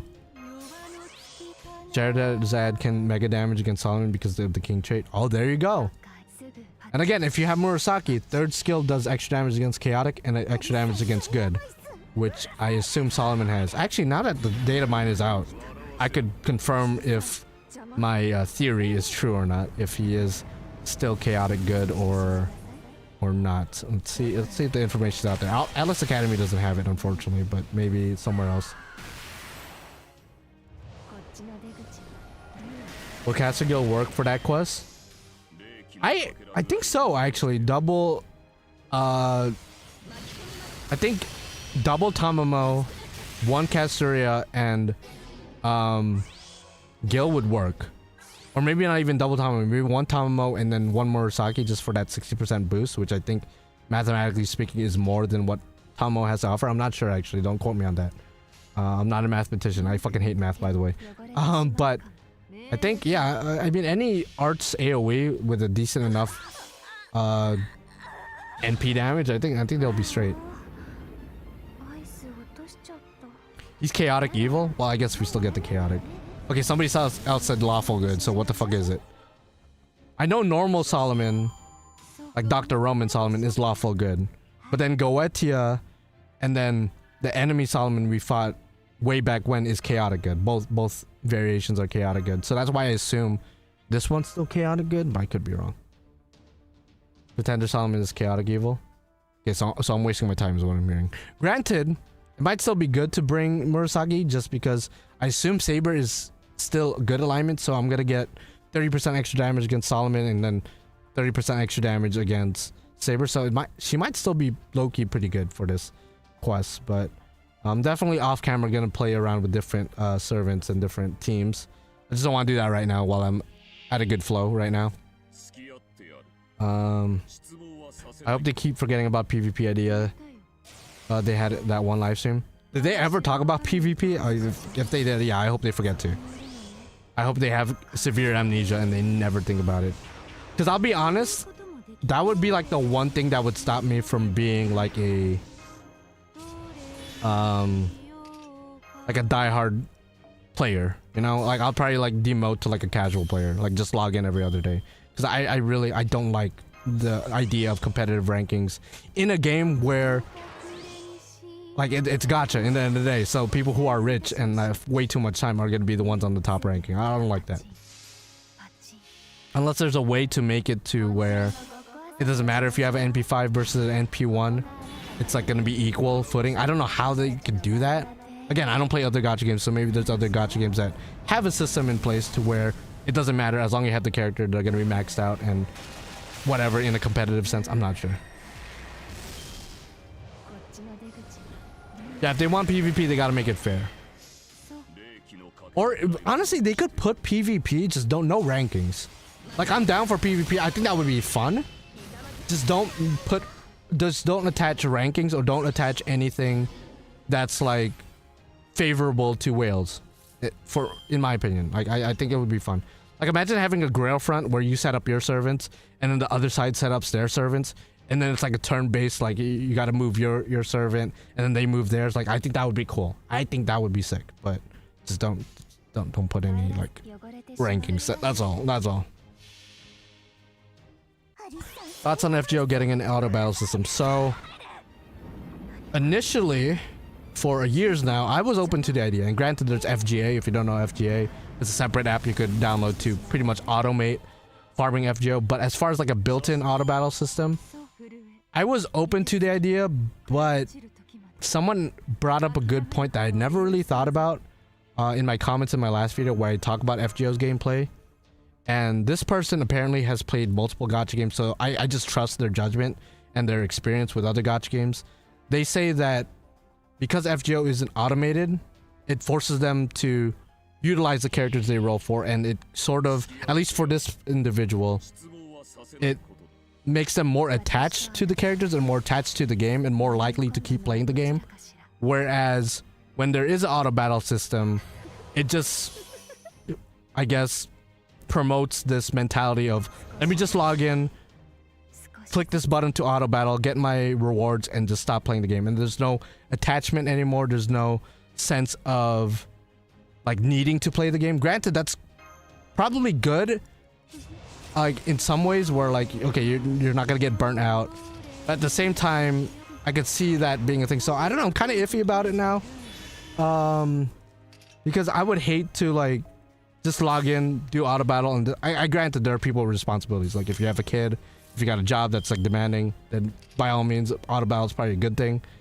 But I don't know if this is just my fucked up mentality. If I get into something, I sink my teeth deep into it. I don't want to just like log in and just like press one button and then I'm done. Like to me that's boring. I'd rather it be interactive, which is where the whole idea of like maybe revamping the gameplay to an extent to make it more interactive would be a good idea without introducing necessarily an auto battle thing. I don't know. Yeah, I guess there is the freedom of choice of like, well then don't use it, like what you said, Foolish Monkey. But the temptation is there. I'm probably gonna use it, like, to be honest. Like, you'd be kind of foolish not to use it. So I don't know, it's like a double-edged sword for me. For me, it feels like a double-edged sword. Plus, I feel like for the most part when it comes to farming, it's a turn-based game in the end of the day. And if you've been playing for a while and you have all the meta supports like Coins Kaya, Oberon, Double Castoria, Double Scotty, etc., etc. Like, I watch anime, I watch YouTube videos, I watch movies, shit. Like I said in the other stream, I literally take a shower sometimes playing the game. It's so passive to me just because I'm so used to playing the game, to where it already feels like auto farming in a weird way. Like, I could just play it on the side and like not really worry about it, because again, it's a turn-based game. I don't have to put 1000% of my focus on the game. So it's weird. I don't know. I'm a little bit iffy on auto farm for me.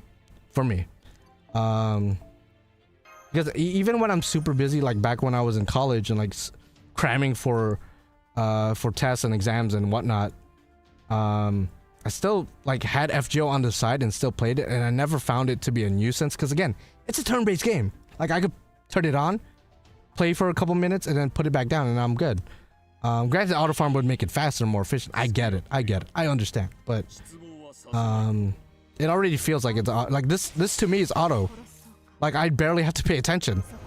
Like, every now and then I make a misplay or misclick, but like, I really like, it feels auto for me. Like, I don't know. Again, maybe it's just the experience, or I'm trying to cope with the like the idea of having no auto. But I honestly wouldn't mind either way if there's auto or not. But again, it depends on the situation of the individual. If you're busy with work, busy with like raising a kid, for example, I get it. But I really don't. I personally don't give a fuck.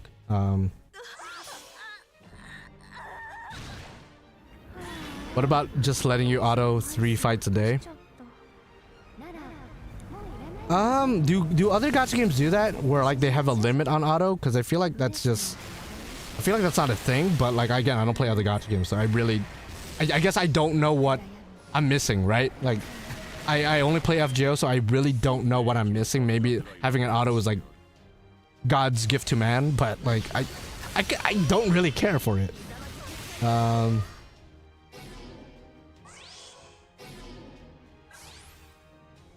Yeah, once you have your team set up, like it really does. Like again, this takes what, 1 minute, 2 minutes at best. If I was like not commentating right now, reading you guys' chats and whatnot, I mean even then, like I'm still able to farm. Like it's not that big of a deal.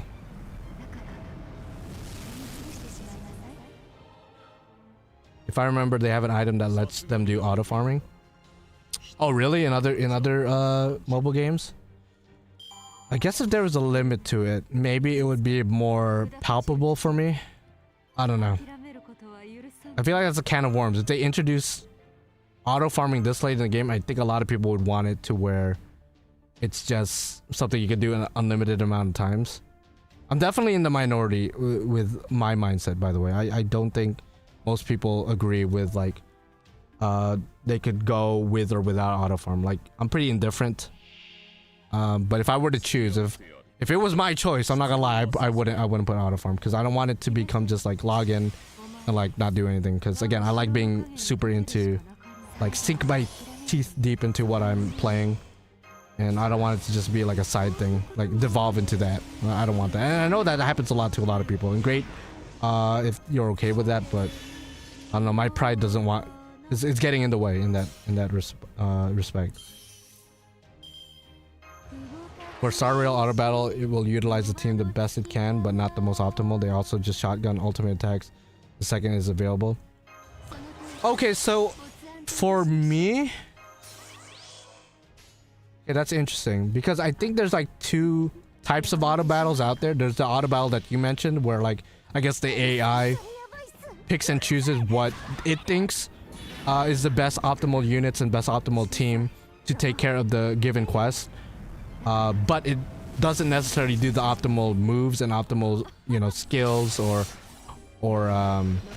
it doesn't min turn necessarily, but it auto plays for you. So there's that kind of auto farming, and then there's the other auto farming where you just click a button, it uses your AP, and it doesn't even show you the battle. It just gives you the rewards.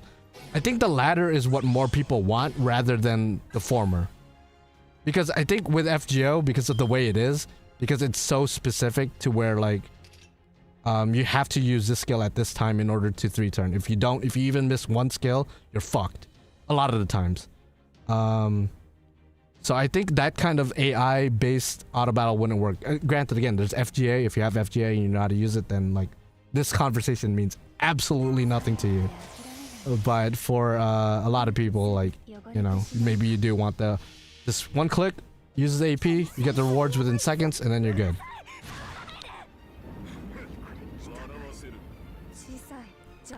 Yeah, I think a lot of people who want auto are definitely people who play other gacha games, not necessarily because they, got spoiled by other gacha games, but just because it's hard. I get it. It's hard to juggle. Like, if you play 5 gacha games, I can't even imagine doing that, to be honest. Like, the most I played was like 2 gacha games with Magia record. I can't even imagine, like 5, for example. And there's people in chat who I talked to who play like 10 or 15. And I'm just like, you're insane. You're crazy. Like, how do you do that? At the same time, if you like micro-analyze and just pick and choose the game individually, I'm sure there's certain games that you guys prioritize over others, whereas there's certain games where you just log in and then you get your rewards and then you don't even play the game, whereas there's games where like you might actually play and actively focus on like spending time with the game, I guess. So in a weird way, maybe while you have like 10 or 15 gacha games downloaded, maybe you don't actively play even 5 of them. Maybe you only actively play like 2 or 3 of them at a given time, depending on the event and depending on the story chapter that's out and depending on the character that came out. There's a whole bunch of different factors. Okay, so for example, I just did something wrong here, but I think we'll be good no matter what. Like I wish I didn't use the second Scotty's 3rd skill yet. Now I don't have her bond C, so you know I make minor mistakes here and there, but it's not a game changer, I don't think.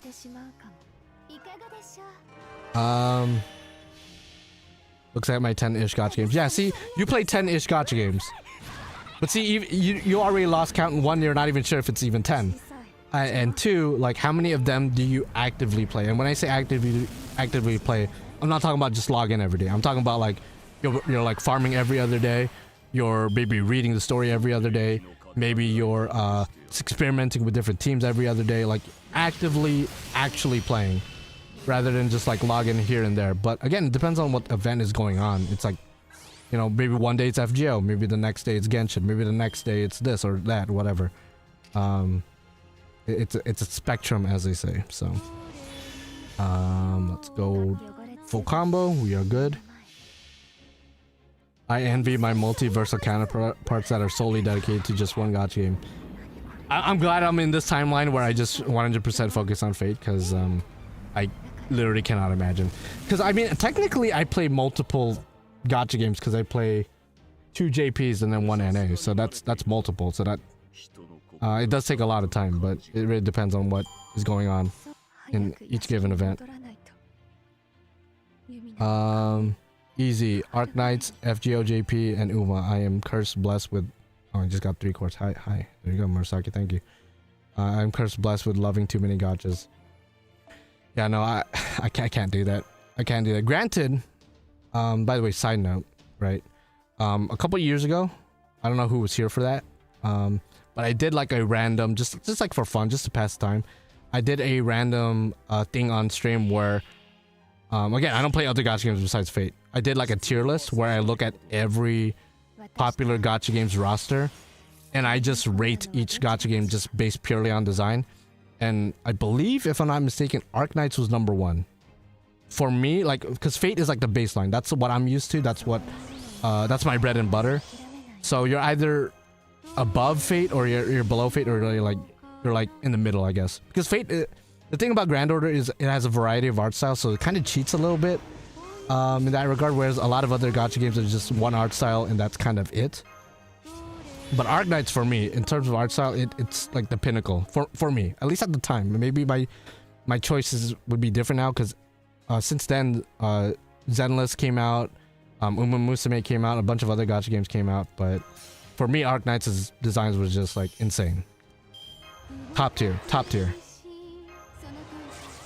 And I think, and some people are gonna hate me for this, and maybe like Zenless would be down there too, but I think a lot of the Hoyoverse games were below FGO, maybe closer to the bottom of the tier, just because a lot of their designs, in my opinion, from just based on what I'm seeing. I haven't played the games, I don't know the characters, I don't know the story, just based purely on appearance. A lot of them are kind of uninspiring, a lot of the same body types, a lot of the same motifs, a lot of the same themes. And again, coming from Fate Grand Order, where there's a shit ton of different art styles, it does bother me just to see the same thing over and over again. Granted, counter argument. Oh, this is coming from a guy who loves playing Grand Order, which has a thing called saber faces. I get it, okay, yeah, we have that same problem too, but it's contained to a single character, maybe 2 or 3 other characters with Rin and Sakura, technically. But like with the Hoyoverse games, I feel like everybody kind of looks the same. Everybody looks like each other's sibling or like cousin or something. And I'm just like, okay, well, I don't know, it's... I like variety, I guess. I just like the variety. Which is why Arc Knights is so good, for me, in terms of art style, because they had like furries, they had like old people, they had like fat people, they had like buff people, they had like lollies, they had mature women, MILFs, old ladies, they had everything. Whereas, I feel like a lot of the Hoyoverse games is just like the same, like, teenager or lolly or just like a young, like, twink, I guess. I guess that would be the best word. It's just twinks everywhere. Which is great if you like that aesthetic, but for me, I like variety. That's just me. And that's just the art style. Again, I'm not like rating it maybe in terms of gameplay. If in a theoretical alternate universe where I played every other gacha game under the sun, maybe I'd put like those games like above everything else, maybe, but like I'm not talking about that. I'm just talking about straight appearance. That's it. Just an art preference for me. I do like the variety that FGO offers. I like the variety that Arc Knights offered. I think even Azure Lane I had rated pretty high. I forgot if I rated it quite as high as Arc Knights. Because Arc Knights was like the best. I only actively play FGO with Uma Musume on the side at this point. I used to play Genshin, Honkai, Triple Z's. I always want to say Triple Z. I don't know. Do you guys call it Triple Z or do you just say Zenless? I don't know. Arc Knights and Nikkei, but they couldn't hold me like FGO for one reason or another. Well, again, it goes back to my original argument in my latest video. It's all about that story, man. In the end of the day, you could have the best gameplay, the best character designs, but if your story is lackluster, if your world building is lackluster, then like there's nothing to really be attached to. Besides, oh, this character kind of makes my dick hard. That's literally like 9 times out of 10, if you're rolling for a servant, that's probably the reason. Oh, this character kind of makes my dick hard. Like let's be completely real. But once you start reading the story and you get into the character, maybe there's more to the character. Oh, this character makes me laugh. Oh, this character's relatable. Oh, this character's lore is very interesting. And I think that's where Fate excels at. It gets you at the door, but then you go through the door at the same time. Whereas other games might get you at the door, but then you might turn back around. I don't know. I like saying Zenless, but typing Triple Z, okay? ZZZ. Personally, I don't like how skimpy the female characters are in FGO, but that's my taste and I don't summon most of them. I mean, they definitely know who to tailor it to. I mean, again, there's literal games like Nikkei, for example. Literally every character there is skimpy. Everybody there has their titties bouncing, their ass clapping. That's how the gameplay is, and they know who they're catering to. And there's the other side of the spectrum of that, where like Nikkei has all the thick, mature-looking characters, and then there's Blue Archive, which, you know, it's the exact opposite. It's a lot of petite, a lot of lollies, and, you know, that's their audience. So there's certain games that like cater to a certain demographic of fans, a certain demographic of players. And I always say that FGO, there's something for everybody. Oh, you like lollies? Bro, we got a shit ton of lollies. Oh, you like the skimpy outfits? Oh, bro, we got a lot of those. You like thick servants? Bro, like, we got a shit ton of those for sure. You like husbandos? You like old people? You like freaking skull knight looking motherfuckers like King Hassan? We got a variety, and I like that. And then again, the other side of the spectrum where like it's just catering to one certain demographic. So again, depends.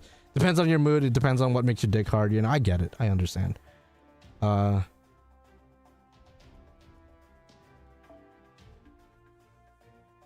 they got mechas too. Like this side, it's so much variety. There's something, and see, the thing about me is I'm not really like, because there's so many mechas now. I'm not really that big of a fan of the mechas personally. But a lot of people love it, and you know, hey, more power to you. We're FGO, we're all FGO fans in the end of the day. If you like it, great. But I like that. I like the choice. You have the choice of who you like. So it's like a buffet. And granted, you know, you could make the argument like, well, buffets usually have a lot of variety, sure, but they're never the best of its. Like, you're never gonna find a buffet that has the best fried chicken, because it's not a fried chicken place, right? It's just gonna have passable, you know, decent enough fried chicken, but like it's not the best. If you want the best, you're gonna go to a designated specific chicken place. So that might be the same argument for Fate. Yeah, there's gonna be lollies here, but if you want the best lollies, this, I probably shouldn't have used lollies as an example, but if you want the best lollies, you probably go to Blue Archive or something. Or if you want a twink, you go to the Hoyoverse. Or if you want, I don't know, furries, you'd go to, I don't know what, I guess Uma Musume, are they considered furries? I don't know. You tell me. But it do be like that. I love how most of the active players in FGO act neutral when giving opinions about other gacha games, and then you enter the modern gacha game space. So it's funny you mentioned that, because I know that, and I don't know if this is true for every thread out there or every group or community out there, like Discord or other websites, but I know the gacha gaming subreddit, I think it's gacha games, either gacha gaming or gacha games, but I know there's an insane hate boner over there for FGO. I don't know why, but I think the average gacha game player hates FGO, but then the average FGO player doesn't give a fuck about other gacha games. That's what it looks like to me.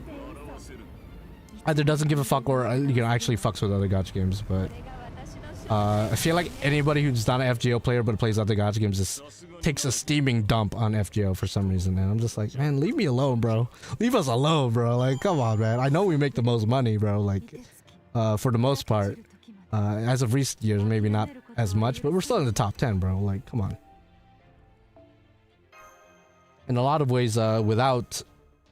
Well, I'm not gonna say FGO is the first successful gacha game, but it's definitely one of the ones that pioneered, like, the current gacha gaming, I guess, trend.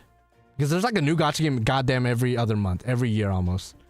And I feel like without FGO success, I think a lot of companies wouldn't have capitalized and tried to make their own gacha game.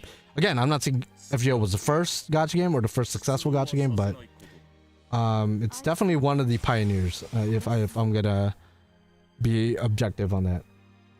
Just looking at the numbers. Half my investment in FGO is my personal attachment to the characters. As summon, my Grand Rider is going to be Martha because she was my tutorial role in Raiko Grand Zerk, as she was my first 5-star. See, there's the, you know, once you build that attachment, it's like hard to, you know, break away, I guess. Especially if you read the story and whatnot. Most gachas reference Fate. Yeah, if I'm not mistaken, and, you know, mad respect for Star Rail for this, but I'm pretty sure there's like an achievement in Star Rail called Strange Fake. And I know the Hoyoverse makes a lot of reference to Fate, and, you know, I actually had a collab with Fate, like straight up, but it is cool to see, you know, them paying homage to Fate, but we're paying homage to the Fate series. So, you know, you gotta respect your elders. You know, Fate, you know, kind of started it all in a lot of ways. FGO is one of the oldest that's also still around. There's also some older ones, but lots of super old ones have long since ended the service. Yeah, I'm well aware. A lot of ones have already kicked the bucket. A lot of ones, like Grand Blue, for example, it's extremely old. I didn't even know how old it was until I like Googled it last week. But it's still chugging along. So Goetia, the Pretender Welfare, apparently. I don't know how to get him, but and I don't know if anyone in the chat has already said how to get him. If you could let me know how to do that, I would appreciate that. But yeah, Brave Frontier is my classic example of a super old gacha that's long gone. Yeah, I remember when that shit was popping. Like back in high school, people were playing the fuck out of that. But it's gone, man. It's gone. It do be gone though. Most gacha players, Hoyo or Kuro is their first gacha game, so they are very trigger happy. Okay, fair enough. Yeah, apparently the UBW collab with Star Rail was like underwhelming as fuck, which is unfortunate. Because even though I don't play Star Rail, I do like hope for its success, especially if it's collabing with Fate. You know, that's cool. But it's unfortunate that it, because I think and we talked about this before. I think one of the biggest issues with it is announcing it a year beforehand and building up that hype. So all the expectations were through the roof. So when it finally does come out, shit, they better meet those expectations and exceed them even. And I think they just didn't exceed expectations. Had it been announced like a month before it came out, or like a couple weeks before, like most collabs, and they didn't build it up like this huge thing. Granted, it is a big deal. It's Fate collabing with another gacha game. Granted, it's not Grand Order collabing with another gacha game, but it's still Fate. So that opened up like the possibilities. A lot of people said like, oh, is Grand Order gonna collab with another gacha game? Oh shit. But unfortunately that wasn't the case, especially since, again, Fate is all about the narrative and the story, and if there was anything they had to deliver on with a Fate collab, it would have to be that. Which apparently it was like very bare bones. It wasn't like crazy in terms of lore, in terms of the ramifications of the Nasuverse as a whole, and like how it clashes with the Hoyoverse. Apparently like, it's like barely a thing. It's like very surface level. Which my counter argument to that is always like, well, most collab events, whether that be gacha games or normal video games, most collab events are pretty surface level. They're not really that complex or that crazy in terms of lore. But again, if you're building up something for over a year, and it's Fate especially, like, you know, you gotta deliver with like the story for sure. Good morning, just woke up with Miss Much. You missed, there's a Grand Saber. There's apparently a free 5-star. Our first welfare 5-star, if I'm not mistaken. In the form of this Solomon. And you could get him, I don't know how yet, but if someone could let me know, then great. The one where you have to unlock 12 or so grand score buffs is what you need to do the second node. Okay, so I just gotta keep farming, keep chugging along. That's pretty much it. Yeah, dodge a bullet with not doing that, but man, only Archer, Saber, and Ku as an NPC are the ones that show up. So, dude, like, because if you guys, again, it was a UBW collab, so I understand why they didn't do this. But if I had the pen to paper, if it was up to me, it wouldn't just be a UBW collab, it would just be Fate as a whole collab. So yeah, you're gonna give your Saber, maybe your Archer as well. But if you guys played Fate Extra CCC, and this might be too niche, so this is why they didn't do it. But if you played Fate Extra CCC and you remember the ending with Gilgamesh taking, again, spoiler alert, he basically frees Hakunon from like the moon cell and basically travels the stars with her. Tell me that wouldn't be a sick like tie-in with Hoyoverse, or like Star Rail in particular, because if I'm not mistaken, Star Rail takes place in space. Wouldn't it be cool to like run into Gilgamesh with Hakunon like as they're adventuring through the cosmos? That would have been a sick tie-in, but obviously it was a UBW collab, it wasn't an extra CC collab. It's a little bit niche, so I get why they didn't do that, but if it was up to me, I don't care how niche it was, bro, that would have been a sick fucking tie-in. That would have been so sick. They got away with no Gilgamesh by taking my... Yeah, the Dollar Tree Gilgamesh, yeah, I'm well aware of him. Dollar Tree, 99-cent store, built with spare parts, my day. Yeah, I'm well aware of him. But you know, he ain't no king of heroes.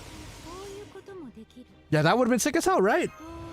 Again, if it was up to me, but again, they collabed with UBW, which is arguably, aside from FGO, probably, and I don't know if this is a hot take, probably Type Moon's most popular, again, popular, not successful, most popular, because with the whole UFO table anime blowing up, kind of put Fate on the map. If I'm not gonna lie, I think UFO table put Fate on the map with UBW, not even with Zero. I think with UBW they really hit gold with that, and I think that kind of spiraled and domino effect into eventually FGO. So without UBW, I don't think there would even be an FGO with how successful UBW was, how popular it was.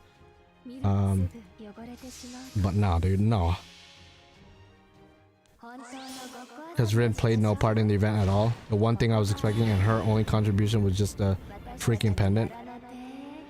If you played as a female Trash Raccoon, she has the same VA as Morgan and Hakunon. Oh yeah, I'm aware. I'm aware. Like there's a lot of... I don't think Gil's voice is in any of the Hoyoverse. I'm not sure about that.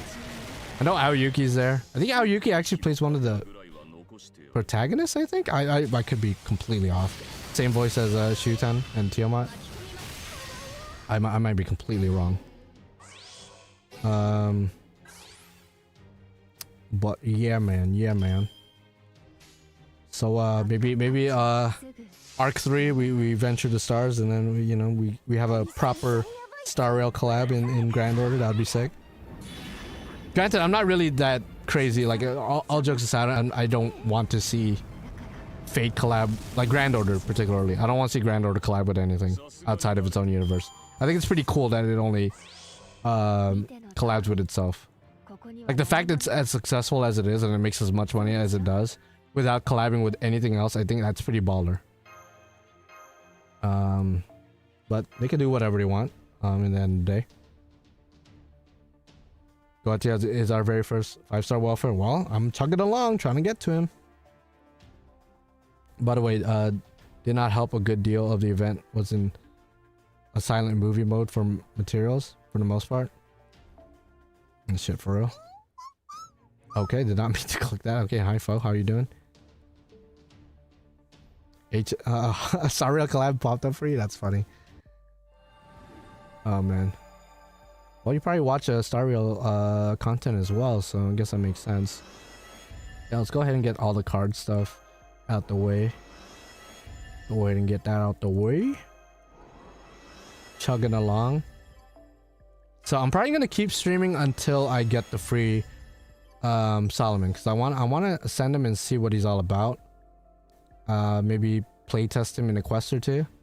But otherwise, all of his data is already out. Like if you go to Atlas Academy or the Wikia page, I think, or even Reddit, like wherever you go, like his information is already out there. So I'm assuming he's really good, but I wouldn't be surprised if he's like okay, because he's a free 5-star. So I don't think they would give us a OP servant for free. Granted, Paladin Mash is pretty good too, but all right, I don't need to change the team. We are good. Yeah, we get a free Pretender Solomon, so it's basically Goetia. It's not really Solomon himself. So our first free 5-star. Or welfare. Like we've had like obviously 5-star tickets in the past, but like one that's like given to us. This kit's really good. Yeah, Lizardand is dummy as hell too. Dummy. Okay. Do we have a full combo? No, we don't. So far, we haven't had like a...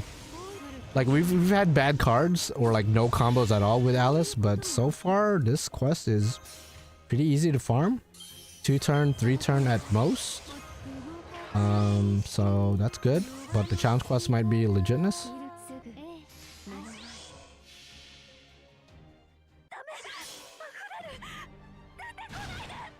People who got MP5 you all go with Anniversary Saint Quartz. I guess technically, quote unquote, that it was a free 5-star since it was a pity, but yeah. To be fair, this was the only they could make Solomon playable without having Romani sacrifice feel cheap. Yeah, I mean, from a story standpoint, unless they did some crazy lore shit, I never saw Solomon or Dr. Roman himself ever being playable. Like the real Solomon. But Goetia, you know, that's as close as we're gonna get from a lore standpoint. Now, how he's still alive after what happened, I guess I'll find out once I read the translations, but him being around makes more sense than like Dr. Roman all of a sudden coming back.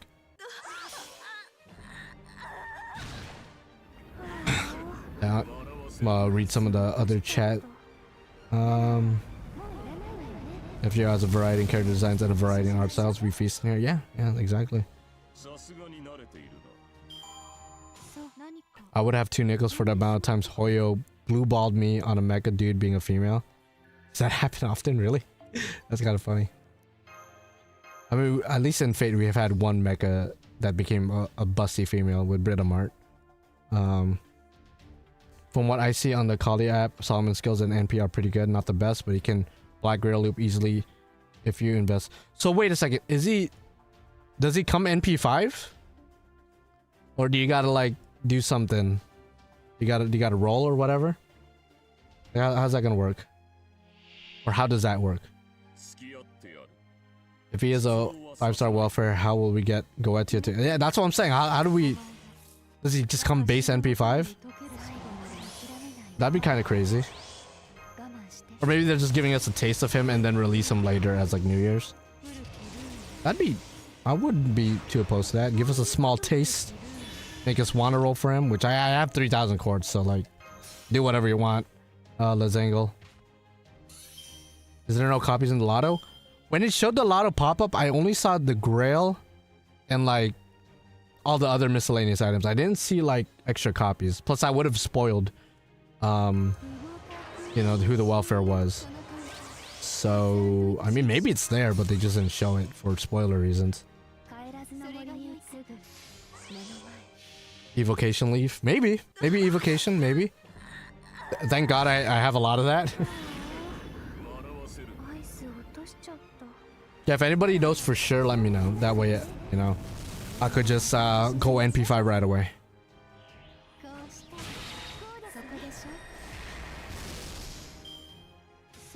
I just saw the Alice and Algo in the back and still need to fit. Yo, by the way, if you're thinking, like side note, you see this? I just got this.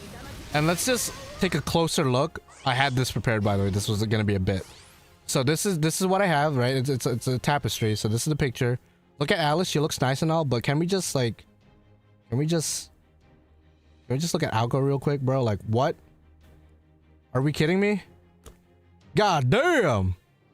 God damn! Like, come on. If you ain't gonna roll for her next year, bro, like, I don't know, man. I don't know what you're looking at. Like, just one more time. I don't want to get demonetized, but I know, right? Archer Blade's like, God damn, bro. Fuck. It do be like that. Okay. Granted, I'm more of an Alice guy myself, you know. More of an Alice guy. But, you know, it do be like that. Like, talk about thick in the right places, am I right, y'all? Yeah, YouTube ain't gonna like it, but at least my viewers will like it, right? Unless you don't swing that way, then, you know, I guess you can still appreciate beauty, you know? I mean, one more look, one more look. God damn, bro, fuck. God damn. Okay, stop. Actually, wait, let me turn this off first before I accidentally... There are 2 question marks in the leaf shops, though, so that is probably copies. Okay, there you go. So, evocation. That's cool. So, was anybody, like, not planning on rolling for Alco next year, but now, did I change your mind? If I didn't change your mind, one more time. If I didn't change your mind, this is what Alco's rocking with, bro. Did I change your mind yet? Has this official picture changed your mind? Because if not, then, hey man, you got EX resistance for real. You got EX self-control for real. And I respect it, but at the same time, damn, could not be me, bro. Could not be me. Does the new Arteria have a noble phantasm? I actually have no idea. I have not allowed her to do it. Need to save for my boy Charlie. Charlemagne? It already came out, I guess like in a rerun ban or something?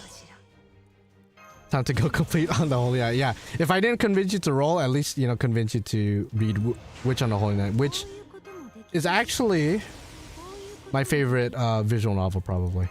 And I've read Tsukihime, I've read some of Fate, and I'm currently reading Hala Atarasia, but I think Witch on the Holy Night, I don't know, something about the character dynamic just hit different. I love Witch on the Holy Night. It's a slow burn, not gonna lie, it's a slow burn, but once you get attached to the characters and once it starts, you know, chugging along, bro, like, it's a pretty good read. I love Witch on the Holy Night.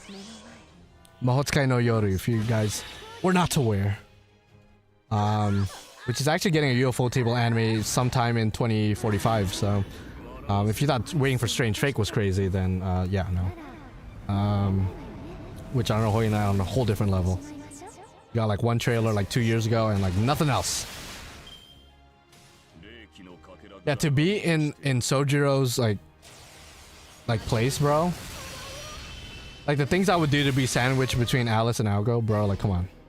You get the best of both worlds. You get a kudere who's like petite, and then you get like a energetic, like, well, more energetic than Alice, like an energetic thick waifu, bro. Like your life is complete. Like Sojiro, if he was not raised in the mountains, bro, like he would fold like every other man out there, bro. If he wasn't raised the way he was, with discipline and like PTSD and trauma, then you know, he would easily fold. Because God knows I'm folding. I probably wouldn't have lasted not nearly as long as him. Yeah, the Moya anime is gonna be peak for sure. I'm looking forward to that so much. To see Alice animated, oh good, dude. Dude. To be sick. I just noticed this Grand Saber's left-handed. And is using Caliburn, yeah. So, interesting how, what the lore ramifications is for that. Listen to the music and got me hooked. Yeah, Witch on the Holy Night's music is peak. Which is another reason to roll for Alko, because if you didn't know, when Alko uses her NP, she permanently changes the music in the battle. And it's not for like 3 turns or anything like with Arkwid. It's literally like until she dies or gets switched out, the music stays. The Witch on the Holy Night music. One of the more iconic OSTs. Where the fuck is Scotty? Where's Scotty at? Am I blind? Or stupid? Or both? Petite snake short stack girls is my target. Hey man, you got me at petite, you know what they say, petite is elite, bro. You know, there's lolly cons and then there's lolly pros, you know what I'm saying? There's lolly cons and then there's lolly pros.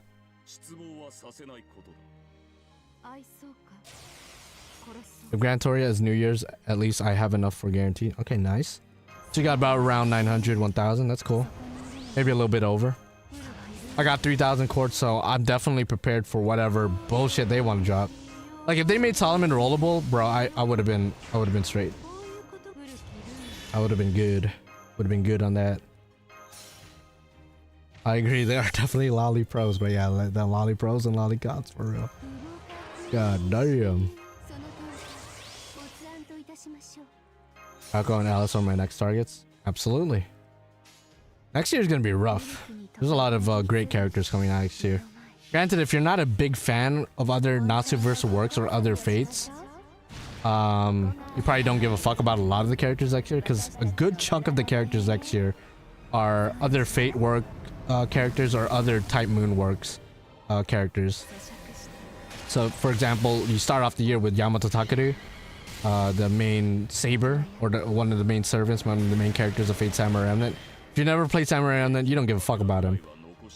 Same thing with later down the road with Aoko and Alice. If you don't care about Witch on the Holy Night, you're not gonna care about them. But if you are deep into the Type Moon multiverse, as they say, the Type Moon verse, the Natsu verse, then we're gonna be eating good next year. Next year is gonna be a good year, a very good year for FGO, for Type Moon fans, not just FGO fans. How did y'all get so much money? I'm stuck at 1,000. What do you mean money? Like quartz? I mean, 1,000 quartz is pretty good, my guy.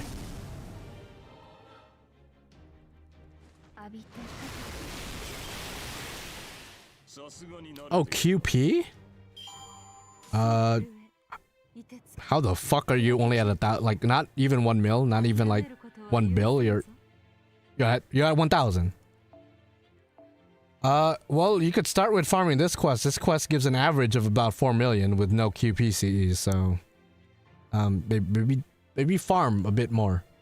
And if you're not doing these quests, you could also do, not that I would recommend it because I would just do this at this point, but you can also do the daily QP quests. It's gonna give you a lot more than 1,000 QP, that's for sure. Yeah, you are broke as fuck if you only got 1,000 QP. Golly, bro, do the QP quest. Golly, goddamn, bro. Yeah, you might want to do the daily quest. I keep clicking that on accident. I'll do the lotto later, but not now. I'll do the lotto at my own time. At my own time. Now let's do this. Triple Buster, granted, it's not gonna happen much. Okay, we could do the I'm debating if I want to do it right away or if I want to wait till I have the full buffs, but at the same time, Mama did not raise no bitch, so I'm just gonna go straight for it. We did beat Gil on the first try, so I'm hoping we do the same thing with what? We're stuck with our Grand and another Grand. Wait, any King of... I mean, there's a saber right there, bro. Oh no. Yo, whoever granted Merlin, bro, like, you're straight. Bring Merlin and Gil, I think you're good. Wait, what's this? Like someone else's? I'm not gonna bring someone else's Grand. The fuck? I'm bringing my own shit. I'm bringing my own shit. Granted, we could kill the saber easily with Gil. That's like no question. That's strongest saber or strongest archer in the game. You know, King of Heroes, AUO, Golden King, strongest hero experience, strongest servant, Grand Archer. You know, a bunch of different titles, right? I could easily take care of the saber, but the problem is, in order to win the battle, I have to beat Solomon, not the saber. The saber could live, but Solomon has to die. And Gil, you know, he's it's pretty tailored towards sabers, so I don't know about casters, so part of me kind of wants to bring Ozzy, but Ozzy's single target. And the thing is, there's a forced target on the saber, so the saber has to die if I'm bringing a single target. I might just bring AoE then. Gil and Alice, very unlikely team. They would not get along at all. Like, there's no multiverse in which they would get along. Tiamat is interesting. That is a very interesting choice. The only problem is, again, I don't know the gimmick of this fight. If the saber is going to be max NP at the beginning right away or whatever. Because Tiamat isn't going to touch shit with, the, I don't know why I'm brainfiring, with the saber.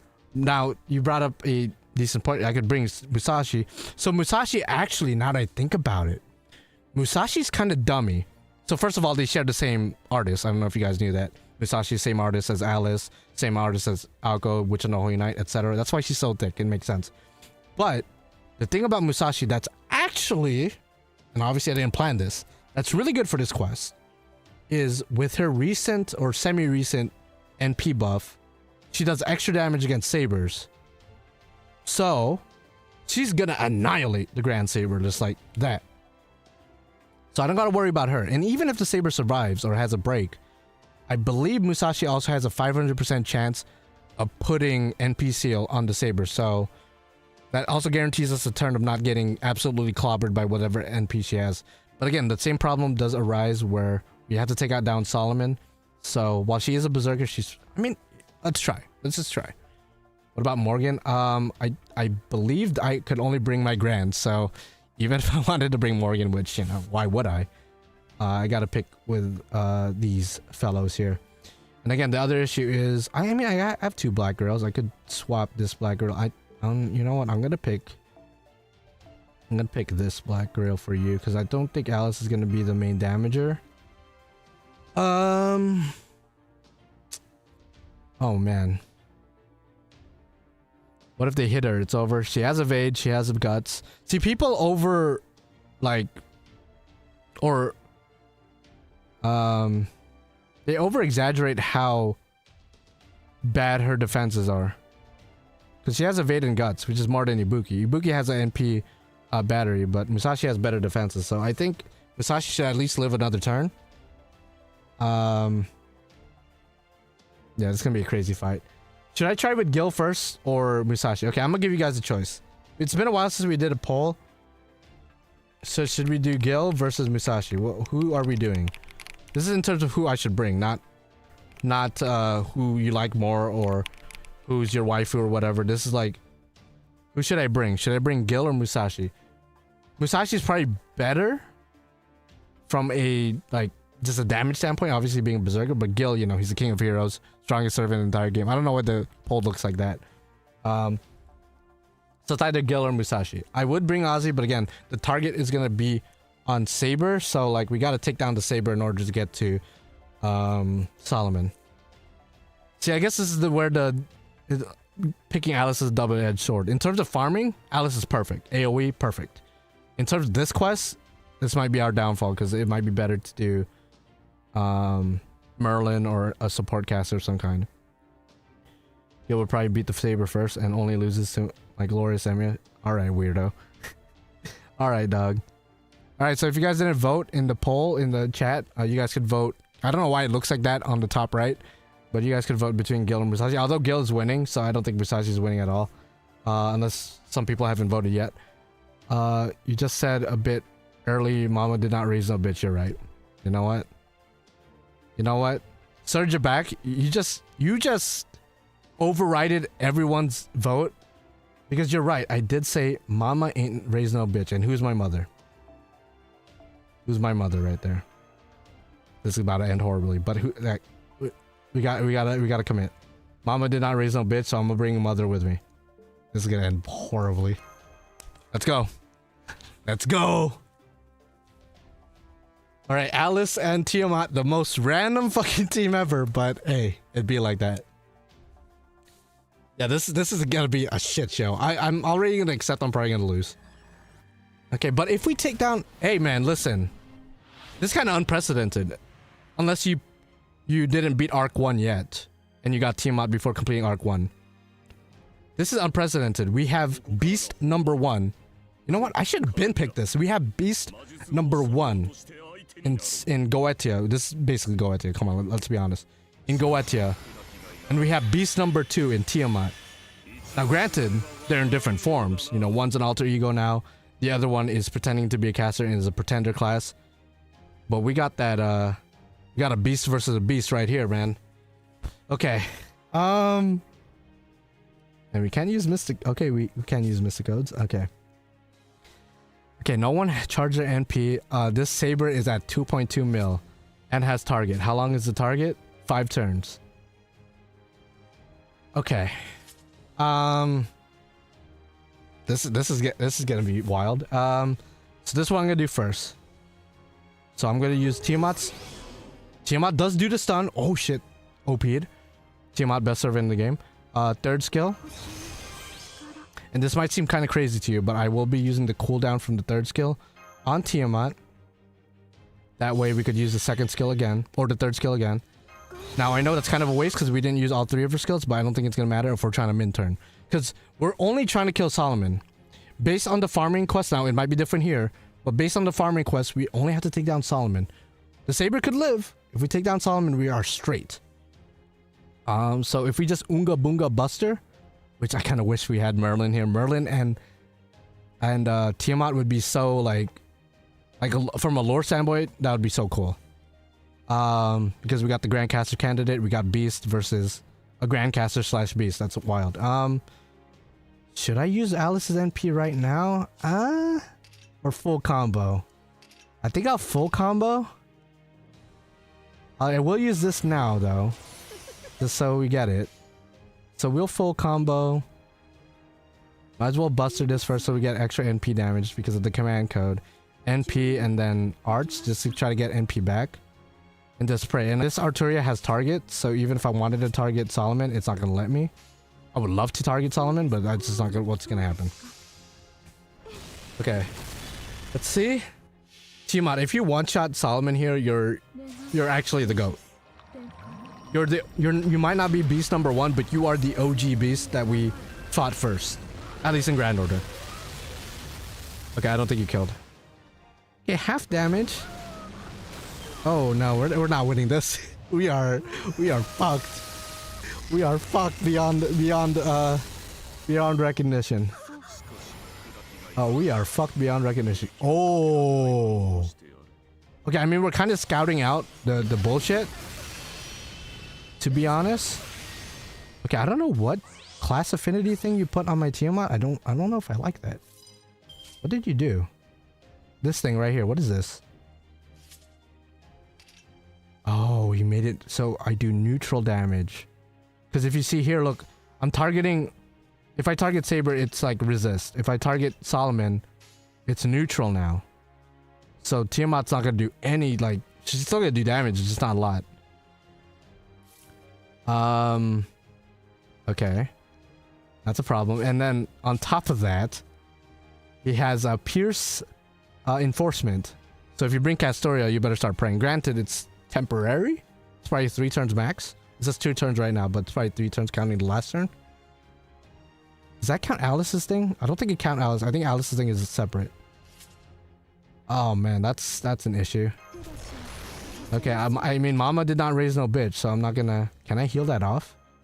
This is just experiment. Okay, that's not considered a debuff, so we can't heal that off. Fine. Fine, if you want to play like that. If you want to play like that. Okay, and every time we do a full combo, we get debuff. So, oh my goodness.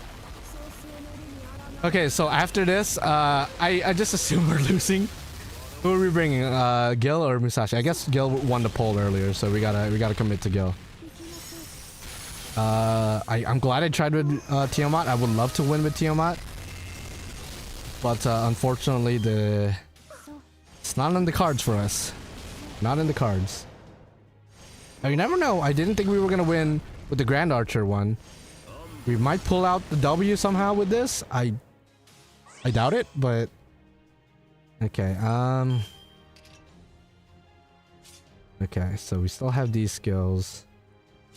Okay, we might as well do this because Tiamat might die anytime now. Plus, okay, we get to see.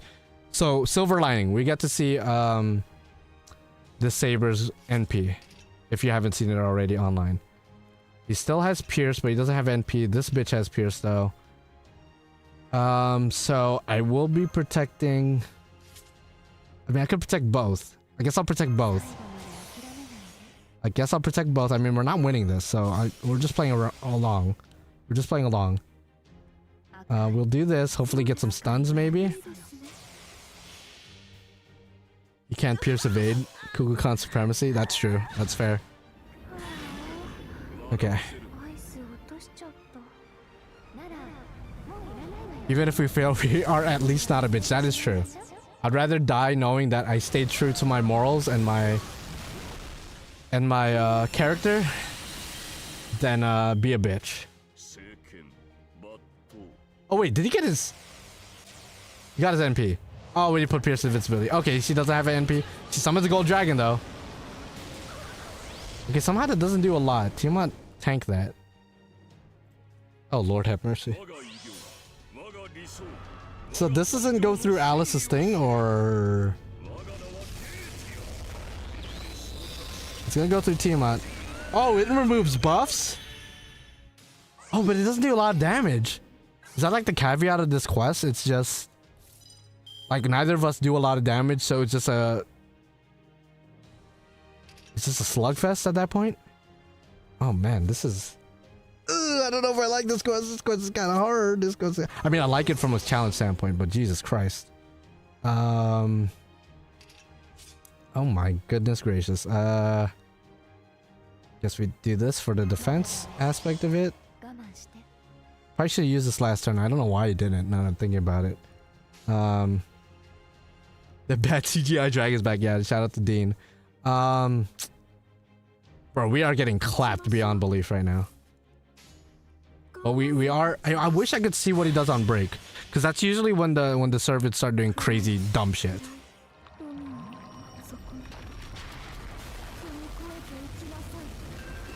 But we'll try Gil next. Because even if he puts the class affinity thing on Gil, Gil's... I assume they're still weak to a new Melish. Gil still does extra damage on most servants. And I think normal Solomon was weak to a new Melish too, if I'm not mistaken, so... I don't see why this one wouldn't be. Okay, Tiamat. Sorry, Tiamat. I probably shouldn't have brought you. I'm gonna be honest with you. Probably shouldn't have brought you. Okay, we got the stun on... Arturia. Okay, there's a chance we could see the what he does on break. So take note on what he does on break, either for your own gameplay purposes or just to help me out later. Because we are not winning this. Make no mistake about it. So let's see. The target is off of Arturia, which is good. It only lasts 5 turns. Okay, we did get the overgauge, so we did break him. Let's see what kind of bullshit he does. I'm assuming charge NP to max. I assume maybe buff removal on the entire party. But if it's nothing too crazy, I could see Gil getting the dub. The only problem with Gil is he has 0 defensive capabilities, 0 ways of healing himself.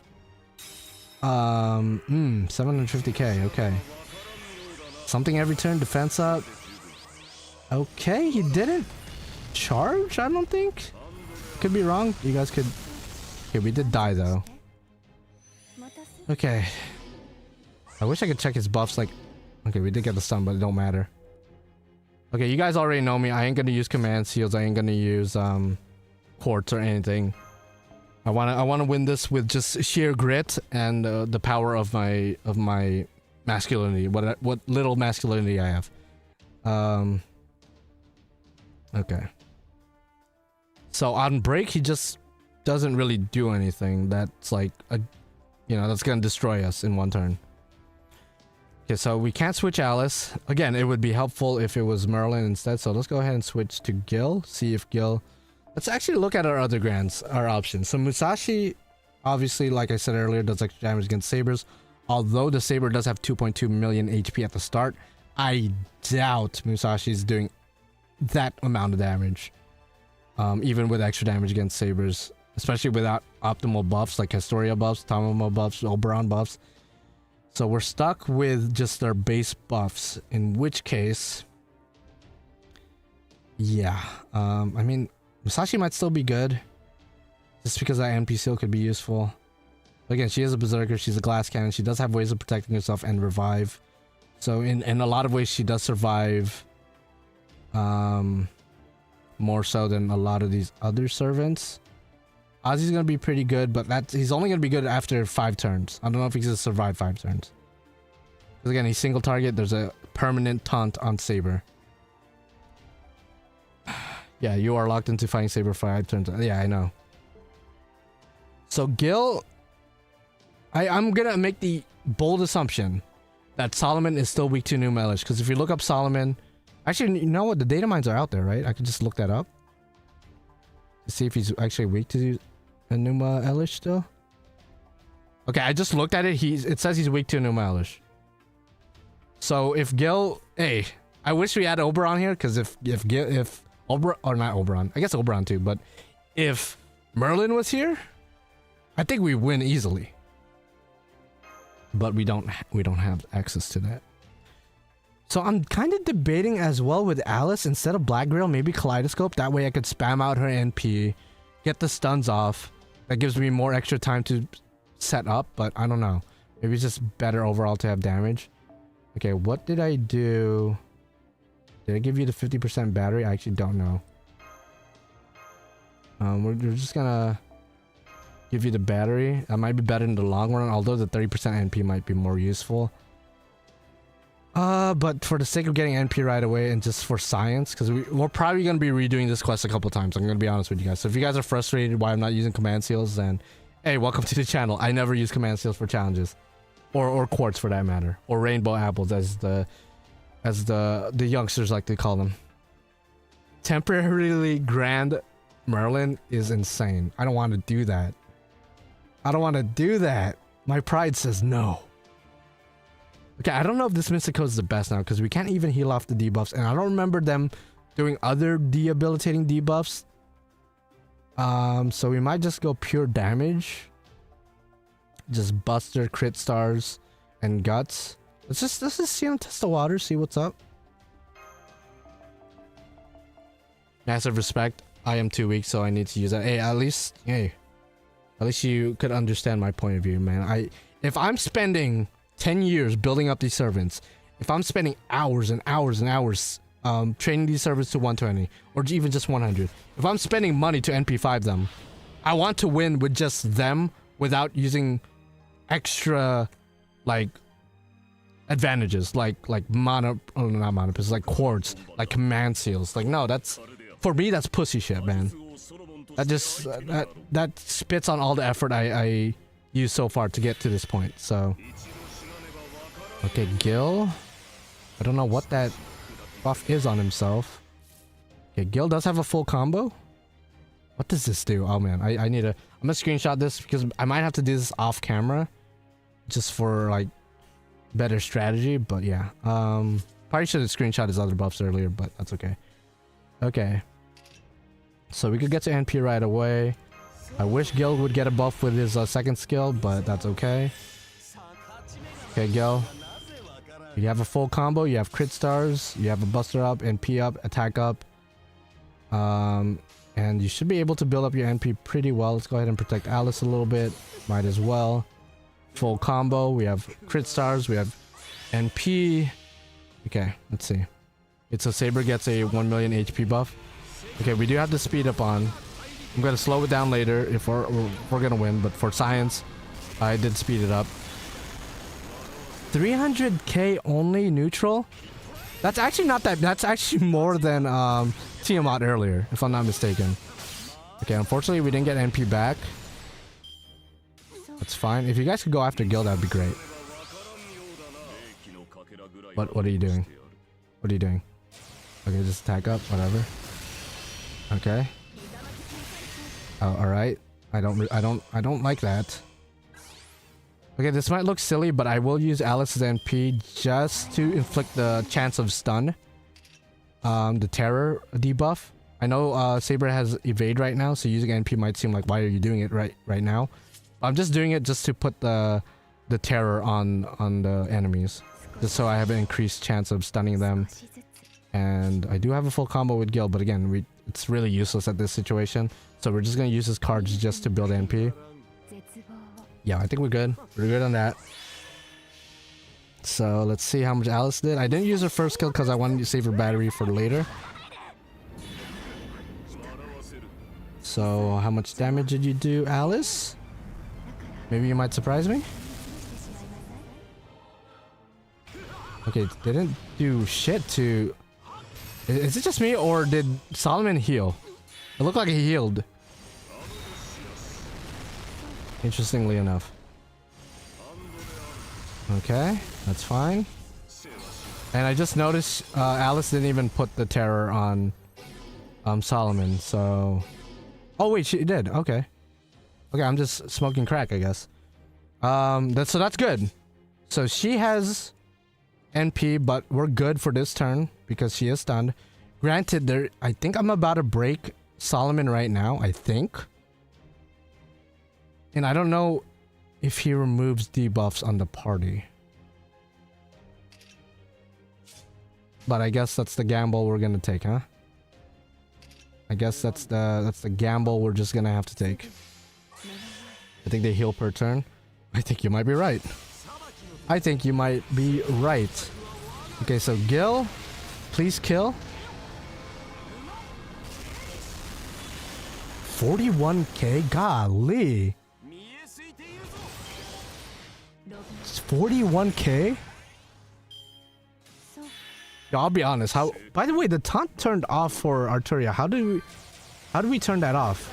Oh, Jesus Christ. Okay. All right, Gil's by himself. That's not good. Clearly. How do we turn this off? Yeah, I got to screenshot this shit again.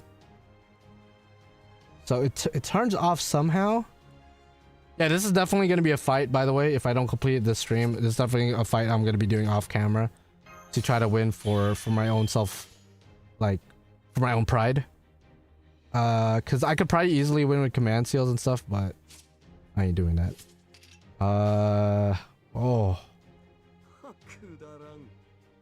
50k heal per turn, holy crap, yeah.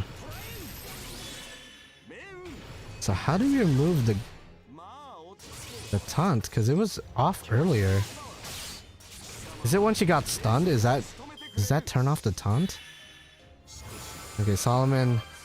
I just realized he's gonna NP, remove my guts, and then I'm just dead, right? That's what's gonna happen, right? Why does it slow down? What's happening? Okay, I was about to say, I was like, why does it slow down? Alright, he's gonna remove my guts and then Gil's dead. Or actually, no, the NP didn't do a lot earlier, so maybe Gil will live. Oh, he guarded against buff removal. Oh, wow. So we just wasted the guts. So the guts was wasted. Okay. And the target's still on. Okay. We just... Alright, I don't know how the fuck that happened, but fair enough. Let's just keep going, I guess. Yeah, that guard, I would say come in clutch, but it really didn't. Because it's not like the guts triggered. Because he didn't do a lot of damage. So we gotta keep that in mind. It's scary looking at a full NP Solomon, but Solomon doesn't do a lot. Ooh. I'm really confused how these buffs work now, because Solomon just got one-shotted. Granted, it was like 240k. Yo, if Gil somehow pulls the fucking dub, then King of Heroes. Stop it, please. Stop it. I don't know what you're doing, but stop it. Stop it. Okay. Okay, we're not winning this, but... Okay, one more evade. I think it's a chance of evade, because I feel like our NP has been hitting pretty consistently. Correct me if I'm wrong.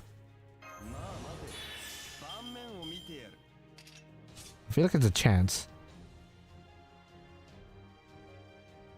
Okay, there's no point in using the second skill, but... Okay, so... I think if it's a chance of evade, I think I'll just trigger it anyway, because there's only one evade left. I think I'll use one buster attack to just get rid of the evade completely. Wait, I just realized there's no taunt. There's no taunt.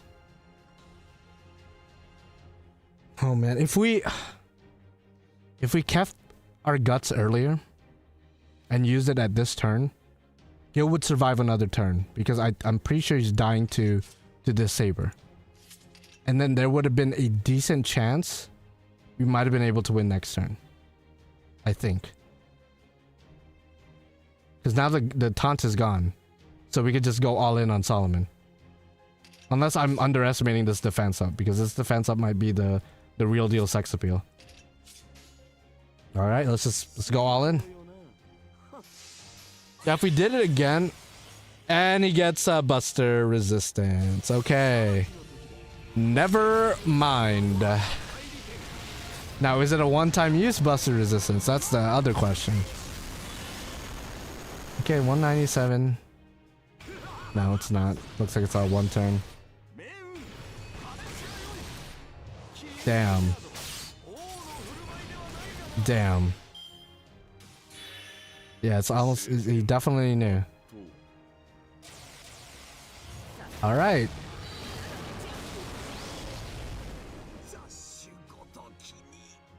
We got, I don't know if this is necessarily close, but we obviously got closer than last time. So for the sake of science, should we just try with Musashi just to check? Just because we did put that option out there, but I think Gil might be the way to go. But we could try.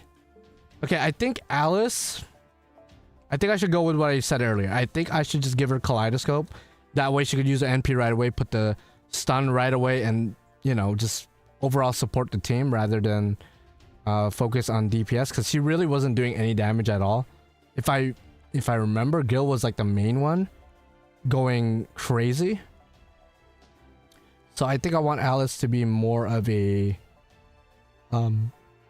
support. Wait, what does she do on Overcharge? I should know this on top of my head, but when it comes to stuff like Overcharge, I don't really keep up or like remember it by heart. So on Overcharge, she does extra damage against man, which I guess isn't really that useful at this moment, because I was debating on giving her this CE, but I don't know. I guess it doesn't matter. Overcharge doesn't matter. I think I'll just give her Kaleidoscope then. Kaleidoscope, do I have the other Kaleidoscope? Yes, I don't have it max limit broken, but it does put HP up, which could be better than putting attack up, because again, we're not trying to focus on damage with Alice. I guess that's fine. Although we could do the 50%. We could just do 50%. No, it's okay, it's okay. And then let's see, with Musashi. Let's see if Musashi is gonna have any better luck than Gil. So buff removal. Okay, wait, Musashi might be crazy because she does have buff removal resistance with her bond CE. But I don't know if I want to do that or just give her the battery. You know what, thinking about it, I think I'll just go Gil. I think I'll just commit to Gil.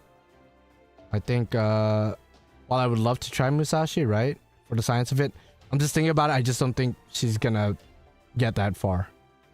Because funny enough, her lack of a battery is kind of debilitating right now for this quest.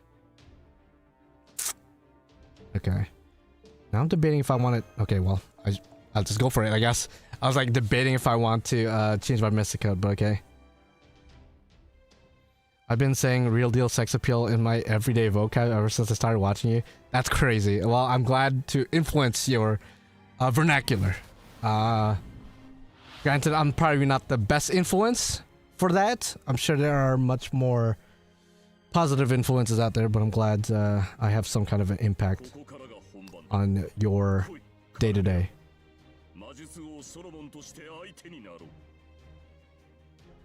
Okay. Why don't we have the 50% from... Wait, why don't we have the 50% from Gil? Did I accidentally remove his bouncy? Did I? I think I might have accidentally removed his bouncy. Okay. I think that's what happened. I'm not sure. You guys could check the footage. I don't know why that happened like that, but okay. I guess we'll just roll with the punches, I guess. At least our NP hits a little bit harder, I guess. But that was not the plan. Yeah, we have his bouncy, but I might have accidentally refreshed it, because you either have the choice of giving him the bouncy effects or giving him 50% battery. Last time I had 50% battery, but I don't know why it's giving me the bouncy effects, which aren't really the best effects if I'm gonna be honest. So that might have just costed us the entire battle. Alice is similar to Gohi. In what way? I mean, they're both quick, I guess. Okay, we did get our NP now. Okay, let's see. Is this damage resistance? It's for 2 turns. Oh. Okay, Solomon's damage resistance is for 2 turns. So we might just use Alice to keep them stunned. Granted, it didn't really proc last turn, but if we use Alice to keep them stunned long enough to not only get rid of the damage resistance from Solomon, but also hopefully long enough to eventually get rid of the taunt from Arturia. Right? And then, yeah, 4 turns. And then when all of that is out of the picture, we just go all in with Gil. Because I could use Gil's NP now. I'm tempted. That might still be the better play. Because we'll probably get it back thanks to his double arts. Yeah, that might still be the play. But like, now we're collecting data. We're collecting data. That's what matters. They both do have terror, yeah. That's true. Okay, let's just build up NP. We might as well use it while we have it. And while we have double arts. I mean, what are the chances of that happening again with Gil? Unless Gil was alone. I think go ahead to you. Well, he did the buster up at with his break. He didn't do it pre-break. It sounds insane. Pre-break. Yeah, he resisted the shit out of that damage, by the way. And he didn't even have buster resistance. He just had the damage res. Can you go after Gil so he gets his MP? Please. Thank you. Yeah, we did get the stun on both. So this is a free turn. This is a free turn. Might as well use this for cooldown purposes. Ooh, probably shouldn't have used that now that I think about it, because now we could... I think I should use Alice's NP to try to give more terrors. And hopefully stun again. I think that's exactly what I'm going to do, because he still has a damage res, so Gil's NP is not going to do jack diddly squat, so we might as well just NP. Yeah, do we have the... Oh, wait. Okay, the stun... Okay, the stun does take out the taunt. Oh man, there's so many routes we could go. That's so annoying. But I guess that makes for a fun fight. I think we'll full combo target Solomon to try to build up NP back. I think I'll even... No, you know what? I won't. I was gonna drop crit stars for Alice, but I'll just pray. I'll just pray. I'll just pray. Yeah, she's a fun servant. Alice is a great servant to get. Okay, we put the terror on. If we could get the stun again, Alice, please. Please, Alice. I love you. I love you, dog. You're my witch on the Holy Night. A lot of people prefer Alco for obvious reasons, right? But I'm an Alice guy. Okay, we got our NP back. If we could get the stuns, that would be huge. That'd be big dick damage. Like big dick Eric damage. Oh, fuck me sideways. What? Yo, Gil, what was that earlier? Gil, where was that earlier? What was that? Where the fuck was that earlier, Gil? I don't mean to cuss at you, my king, but like, Lord have mercy. That probably would have been useful earlier, but fair. Let's go ahead and protect. You know what? There's no point in... Okay, wait, he is stunned, so it's not like we're worried about his NP, right? Okay, let's just NP full combo. I kind of want to stack another terror, but we might as well take advantage of Gil's buffs. Yeah, Gil just randomly put a shit ton of debuffs on the enemies. Like, why didn't he... Where was that energy earlier? There's a chance we might still have to keep farming the Grand Caster duels just to unlock all the buffs of Alice. Because that might be the difference maker as well.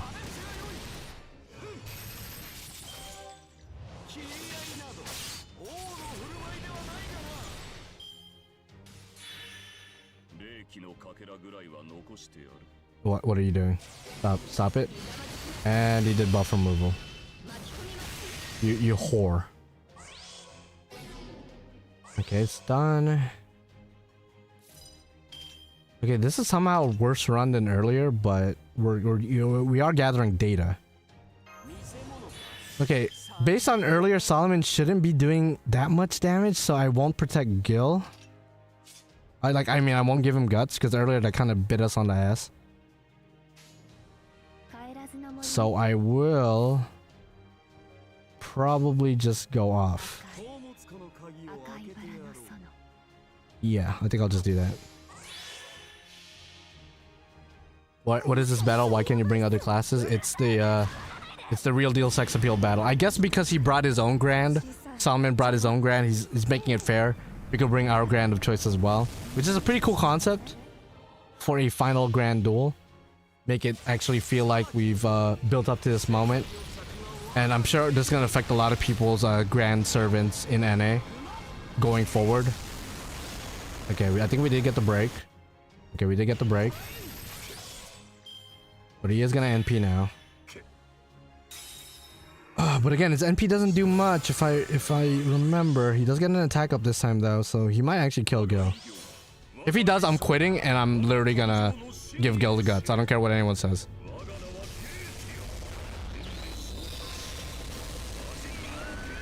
Okay, 3,000?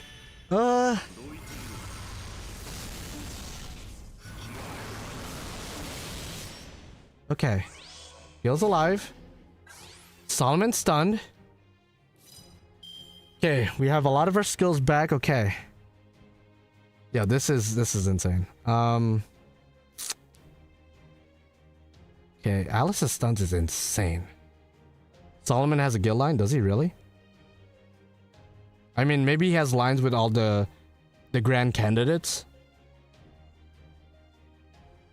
Okay, so Gil could full combo.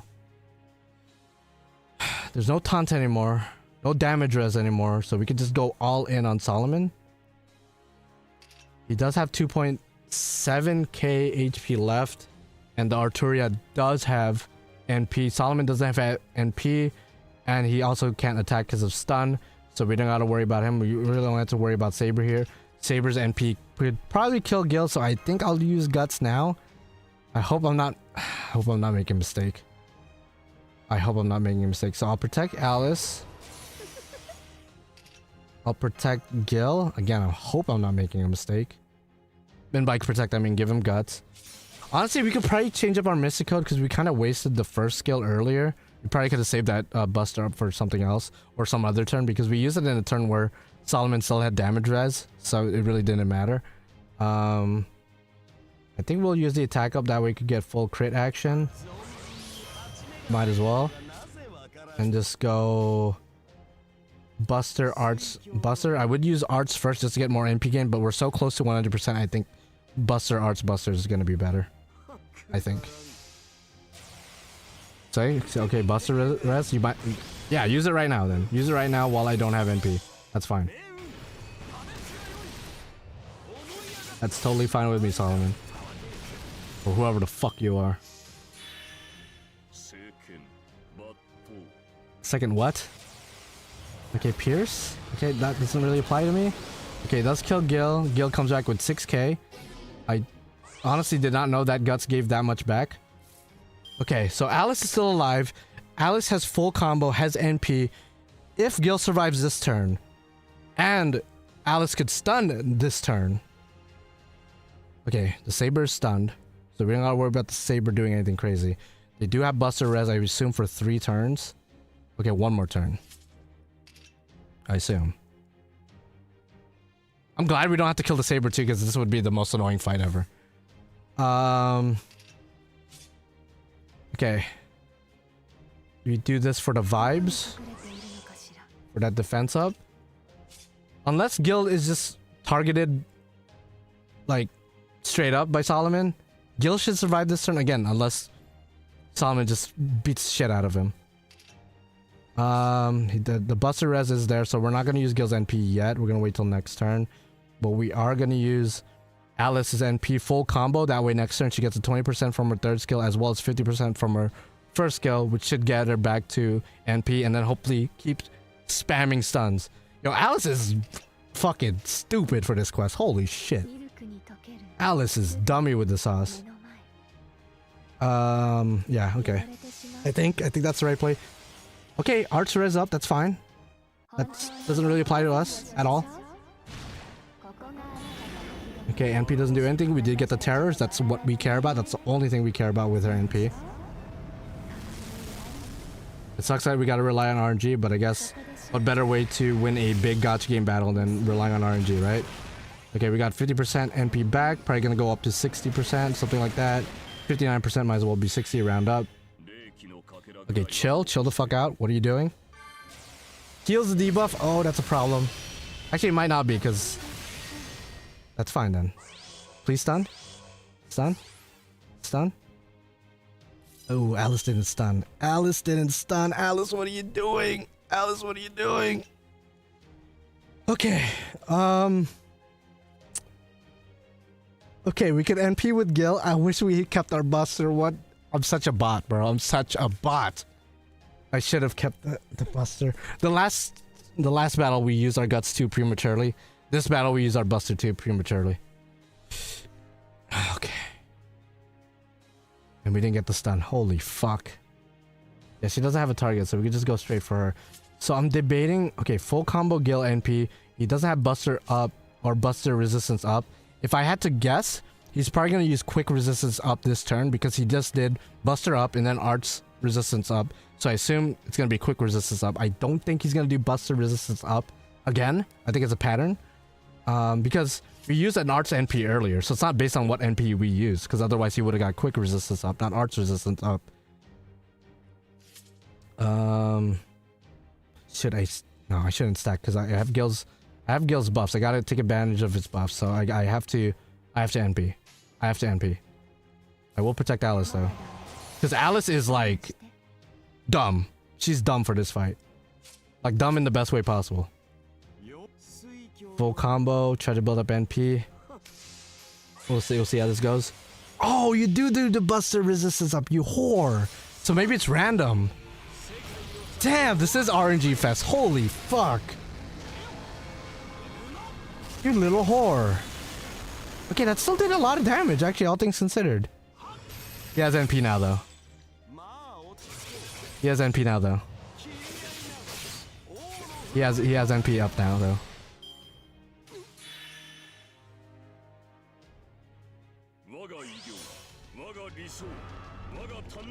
You fucking whore. If you didn't have Buster Res up, we got that. Okay, Gil's not dead. I think he lives in... Never mind.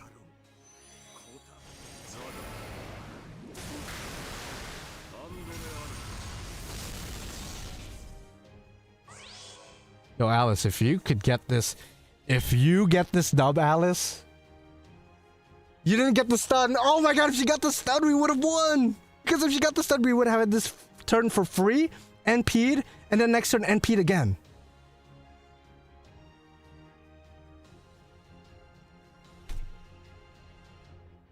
We would have won. I mean, Alice, golly, dog. You had one job. Okay. I guess we just, we have no way of protection. We have no way of guts. So we might as well go all out. He has Buster resistance up. If this bitch gets quick resistance up. If this bitch gets quick resistance up. I'm quitting the game and I'm playing Honkai Star Rail, bro. Like, straight up. If he gets quick resistance up, I'm quitting the game playing Honkai Star Rail. Wait, there's no taunt, right? Okay.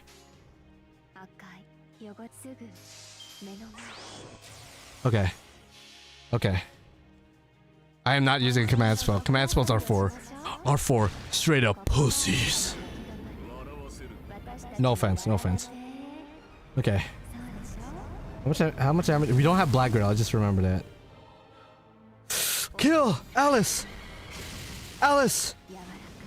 Alice! Alice, please! Alice, please! Alice, yes!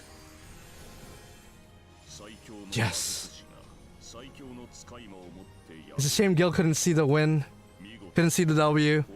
But this is the Grand Caster duel. And we won with Alice, our Grand Caster of choice.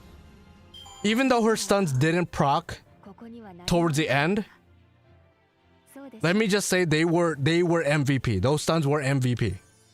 Those stuns were... Bro. Obviously, this probably would have been a lot easier with like Merlin and Gil, or like a support servant plus an offensive servant. But Alice, bro, damn. Damn, we didn't even have Black Grill. We had Kaleidoscope. Or like the other Kaleidoscope, the one that puts HP up. So we had no offensive like boosts from CEs. Again, it's a shame Gil couldn't see the end. I wish we could replay challenges, man. I would love to replay this and beat your ass with Gil, but it's okay. We did it with no command spells. We did it with Gil, even though he wasn't there for the end. We did do it with him. We won with our Grandcaster Alice, so that's all that matters. This is her quest. It's funny because even Gil didn't win his Grand Archer quest. Tiamat won the Grand Archer quest. Gil died. So that's like a reoccurring theme. Gil just died towards the end. But he carries the team forward. And then, you know, we just need a little bit of more of a push after he's gone. That's pretty much it. Alright. It's like, is it the one like, woo, yeah! Oh god. Let's now roll for Alice. Okay, so I get the free Solomon as a reward for my, yes.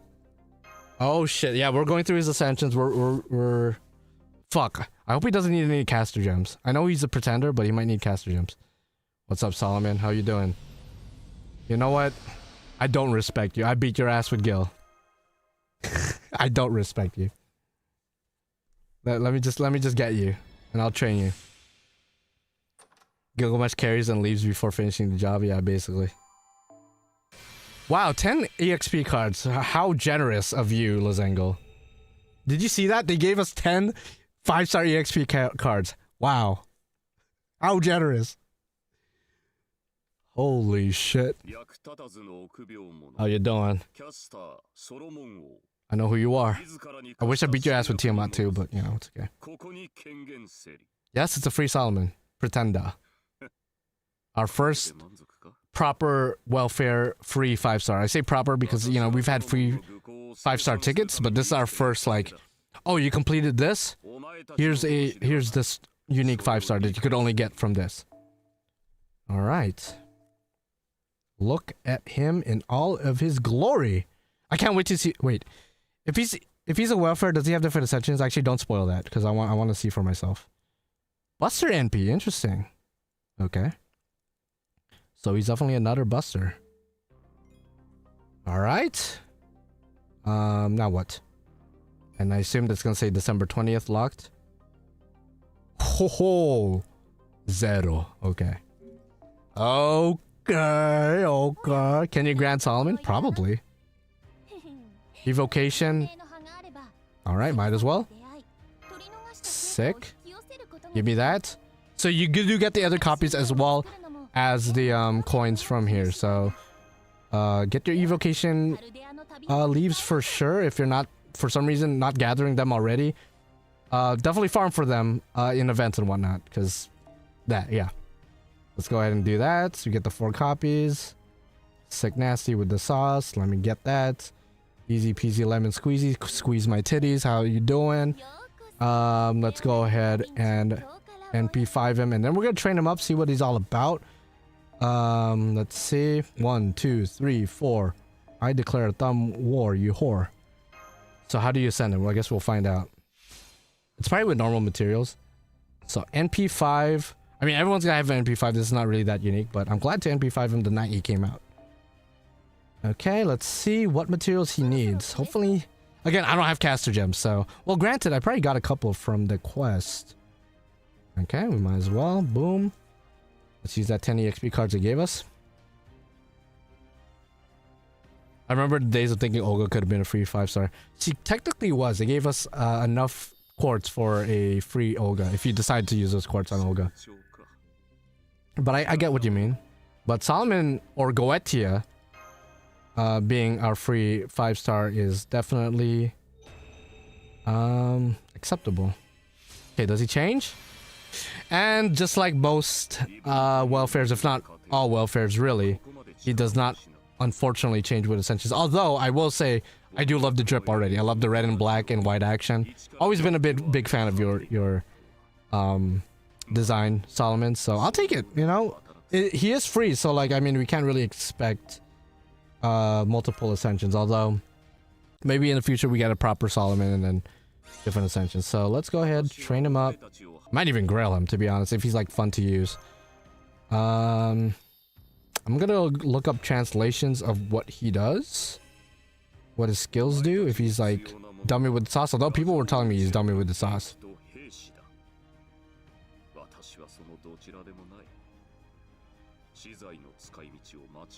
Alright. Thank you, Solomon. Thank you, thank you. Level 69. You declared thumb war on you, MC? Hey, you don't want to fight me in a thumb war, bro. They used to call me Thumb War Jack back in high school. Like, actually. I don't have EXP? What the fuck? Who the hell do you think I am, bro?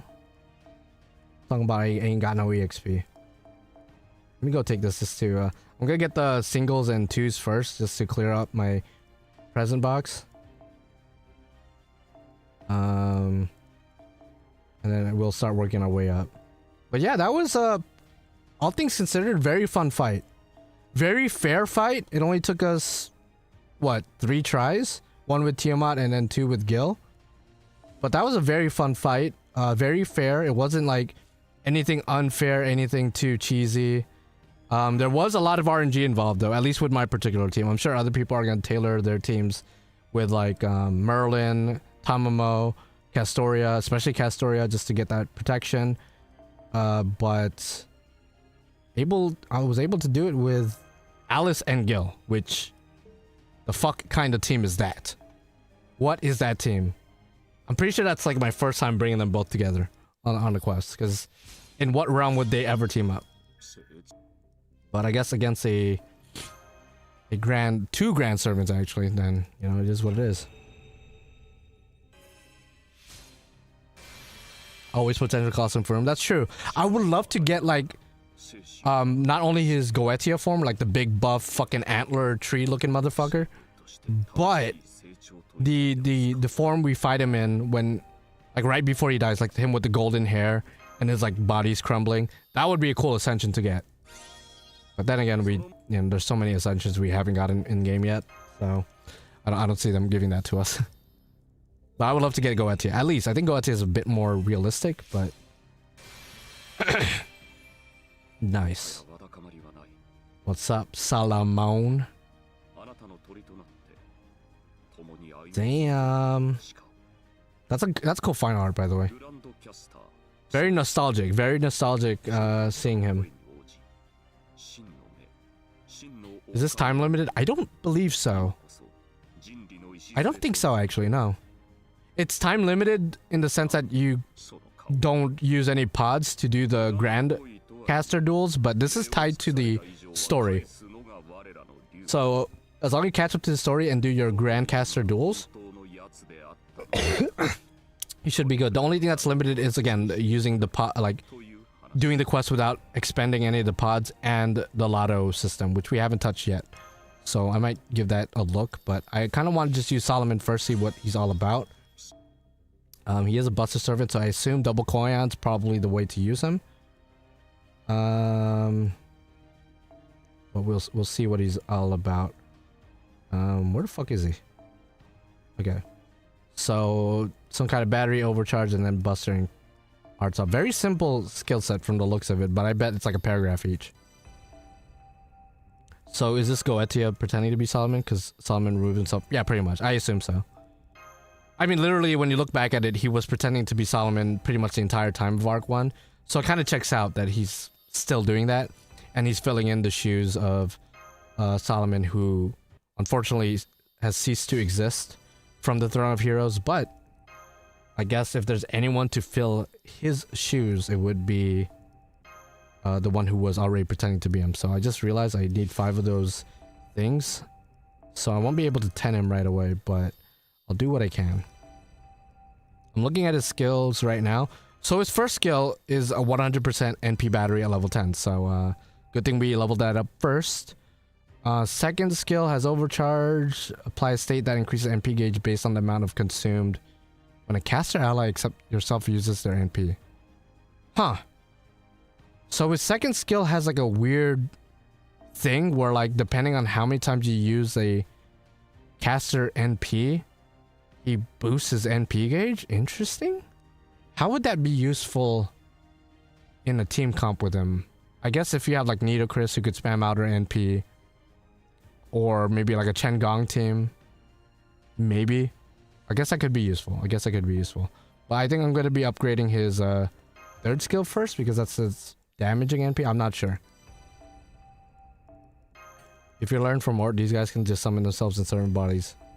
Yeah, I'm just saying, I know I glaze Gil all the time, but Gil did that first in Babylonia. Just saying. King of Heroes, setting the precedent. You know, that's why he's the original hero. Just saying. You know, Ort might have done it. Solomon, I guess Goetia might have done it, but Gil's the first. Just saying. Gil's. How you doing? Okay, let's keep upgrading. So yeah, this is where we're gonna have to stop because we're gonna have to farm out that item in order to 10 him, which shouldn't be that bad. Actually. Let's keep going. Merlin is his best friend. I would imagine so. I might just put all the Grand Caster candidates together. Him, Merlin, Caster Gil. I think he has a line, if I'm not mistaken, with Scotty, and he kind of implies Scotty is a Grand candidate, which I guess kind of checks out. Yeah, I'm gonna be testing him. I'm not just like training him for kicks. I'm actually gonna use him. You know what? I think I'll actually upgrade his second skill 10 first. Actually, no. His third skill does special attack against the 7 night classes. Holy fuck. But I think because the second skill kind of has a battery built into it, you always want to upgrade the skills that affect your NP gauge or your NP gain. Your damaging skills could wait till later, in my opinion. So I'll save the third skill for later. So let's go ahead and give him some foes, see what he's all about. Again, he already has a 100% NP battery with his first skill. So we should be able to just give him Black Grill and then see what he's made out of. I assume his NP animation is probably the same as when we fight him. So in terms of animations, we pretty much saw everything he does, which he looks completely fine. I'm not, you know, complaining about how they presented him. Okay, he is a pretender though. Pretender. Nice. Nice. Let's go ahead and give you the foes. And I mean, with 100% NP battery, I guess he should be able to loop pretty comfortably with double Koyan Oberon maybe, with like the usual Buster team. Although with his second skill, I could see him being in like a weird conglomerate team with like Merlin or Nido Chris or Changong or whatever. Okay, let's go ahead and like play test him a little bit, and then we're gonna stop the stream because I've been streaming for too long. And I already did what I needed to do. I beat his ass. I caught up. I'm pretty much golden. Let's just do like a random ass, I guess, one of these quests. Let's go hard. Let's go hard. I don't know what these quests are. I think they are also for farming the magic, those lotto items. But this time we could use whatever we want. So let's go double Koyan. Double Koyan and the what's his name, Solomon, if I could find his bitch ass. God damn, okay, there he is, right next to Phantasm. Let's go ahead and see. You should be able to live pretty comfortably. I mean, 100% NP at the start.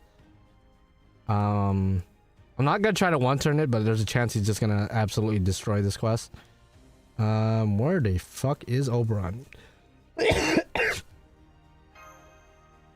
Okay, I'm not gonna worry about Bonsies or anything like that. I just kind of wanted to test them out. What is the procedure to get Solomon? Basically, just play through the Grand Duel quest, farm that out, get enough items to get, I believe, 12 of the Grand Caster buffs, and that will unlock the prologue quest in which you will be able to get Solomon. But you do have to do the challenge quest against Solomon, which was challenging. Oh wow, we're back to farming you guys. It's nice. Hey, deja vu. Hey, it's been quite a long time since we get to farm the demon pillars, but hey man, it's also good to see you in a weird way. Okay, I just noticed 1.8 million. Goddamn. Okay, let's see what he does. He has a very simple skill set. I mean, it's like, Each is like a paragraph long, especially second skill, but pretty simplistic, which I appreciate. It makes him feel like a year 1 servant in a weird way, which he kind of is, so I like that. Do I need to do all the nodes on the... Yeah, you have to do the last one with the CE. Absolutely. Yeah, you have to do the last one. Okay, there's his NP. Buster resistance down. If he was like a triple buster servant, that would be OP as fuck. Okay, nice. Oh, he transforms into Koetsuya and his extra attack. That's cool. Although I wish that was still costume still. That's cool though. He doesn't have any demon face during his NP. It's probably like different faces. It's like chance of it being the demon face. Although I am a little bit... He has no way of protecting himself. He doesn't do special defense against 7 Knight classes for himself, but he has no invincibility or evade of any kind, which is interesting. I guess just to balance him out. They don't want to make him too broken. I would say, like, based on how I'm using him right now, he seems pretty fair. As a free 5-star, I mean, they can't make him the best servant in the game, right? So, they got to make him good enough to where he feels premium, but not broken to where he just totally shits on every other 5-star that's not free. So I kind of like that. Very balanced. 300k with Black Grail. Yeah, I mean, at NP5, probably doesn't sound the best, but you know, again, it's fair. I like that. It's fair. Because everyone's most likely going to have him NP5 anyway. I think he's still probably going to be meta just because he is free and just because he could get to 100% NP right away. So I could see people using him as a sort of like Habitrot-like servant, although he doesn't kill himself, so maybe not exactly like Habitrot, but still. Yeah, this does open the doors for possibly more future free 5-star servers. That is true. It is AoE, that's true. It is AoE. I mean, it's, yeah, it's a given. It's AoE, right? So I guess that gimps his damage a little bit as well. But as somebody who uses like Tiamat, for example, who's also AoE, Buster, and P5, she would do significantly more damage than 300k with Black Grail. Granted, mine is level 120 and stuff, but even then, I think she would do a lot more. Yeah, see, even with Oberon buffs, like barely not even hitting 1 million. So I think that's probably gonna be his biggest criticism. Is probably he doesn't do like crazy amount of damage. But again, he's free. You could grail him to, you know, increase his damage a little bit. Let's just test it. Let me see if my theory was right. Let me see if my theory was right. No, I know he's AoE, but like, let me try Tiamat. Again, my Tiamat's like 120, but I think Tiamat's gonna do significantly more even if she was like 90. This is just for testing purposes. I'm not like trying to say one's better than the other. I'm just, you know, saying that they probably gimped his damage a little bit just to make it fair, which I'm totally cool with. So just for science, we're gonna try Tiamat. We're not gonna change anything else in the team. Tiamat, again, she's 120, so like the damage is gonna be higher no matter what, but I'm gonna see how significant the damage is. The damage difference is. I might be surprised. Maybe Tiamat doesn't do shit, but I'm thinking Tiamat's gonna do dummy damage. Yeah, this is for science. Because again, he's free. They're not gonna make him dummy. They're gonna make him good, but like not too good. And the beautiful thing about Tiamat with Koyan, I mean, this is old news at this point, is you could use her second skill 2 to 3 times, depending on how many times you use Koyan's skill, or first skill. Okay, so this is just with double Koyan buffs and her own buffs. I'm not even gonna use. I could use Oberon's first skill, but okay. So Solomon at level 90 NP5 was doing around 300k damage with Black Grail, double Koyan. So let's see Tiamat, who is 120, so it's a bit skewed, but I just want to see if it's like significantly more, like 600k, 700k, then I don't think the 120 and the gold foes really matter at that point. I think it just shows that they didn't do too much damage, give Solomon too much damage. Granted, mine isn't 10 now that I'm thinking about it, but I don't think even at 10, what he was going to do, like what, 350k maybe? So let's go say Solomon did 400k. Let's just give him the benefit of the doubt. So Tiamat does 565k. So To me, that's significant enough. Like, if we increase Solomon's NP damage, assuming he was 10, to 350k, 400k, Tiamat did 565k. Let's just lower that to 500k. Let's just round it down just based on the fact she's 120. So, again, I think they specifically made it so Solomon isn't that powerful. And I guess a more fair comparison would be like Typhon, who's a buster pretender just like Solomon, but I'm not even gonna bother with the comparison. I just, from a gameplay like design standpoint, I just think they gimped him a little bit, which I'm not complaining. Again, I'm totally okay with that. And then with Oberon buffs, I think Solomon barely did like 900k, almost a million. So let's just say 1,100k if we had him 10. And then Tiamat with Oberon buffs, 2 million. So yeah, this is not even like a close comparison, but it'd be like that. Well, they are both at 500% damage, but Tiamat makes more damage after time. Her buff, yeah, her buffs are buff from NP, true. So I feel like maybe Solomon isn't gonna be designed for, or he wasn't designed for big dummy damage. It's probably just like a multi-purpose servant. I could see him being used for like low-level farming, for players who might have gotten this far but maybe not have the best 5 stars. You know, having him as a free 5-star is a free 5-star is a free 5-star, right? So, like, I'm not shitting on him at all. I'm just like pointing out the facts. So that's cool. Free Solomon. I would say this was a pretty cool update, pretty cool Grandcaster Duel. I'd love to see Solomon back in some form and way. I know a lot of people were kind of expecting him for like New Year's or maybe 10th anniversary before we got Olga, right? But I always said that if we're gonna see a variant of Solomon back, it would be for like a story kind of event or story chapter, which it kind of did with the prologue and the fact that this is kind of a lotto event, so I was kind of right. So yeah, it's cool to see him. Shame he doesn't have different ascensions, but so far I love him. He's cool. Very simple kit. I love that. Not too OP, but good enough for what he is. Definitely a servant I would consider grailing to 100. Maybe even granding him in NA. I'll have to think about that. Probably not, but I'll think about that. I'm definitely not gonna grand him over Tiamat. Tiamat's my GOAT. But otherwise, we did it. Let me go ahead and give... I was gonna give Alice back her Black Grill, but she already has it back. So here's my Grand Servants, just to recap. I got my Grand Saber, the Flower at the Apex of Heaven, Musashi.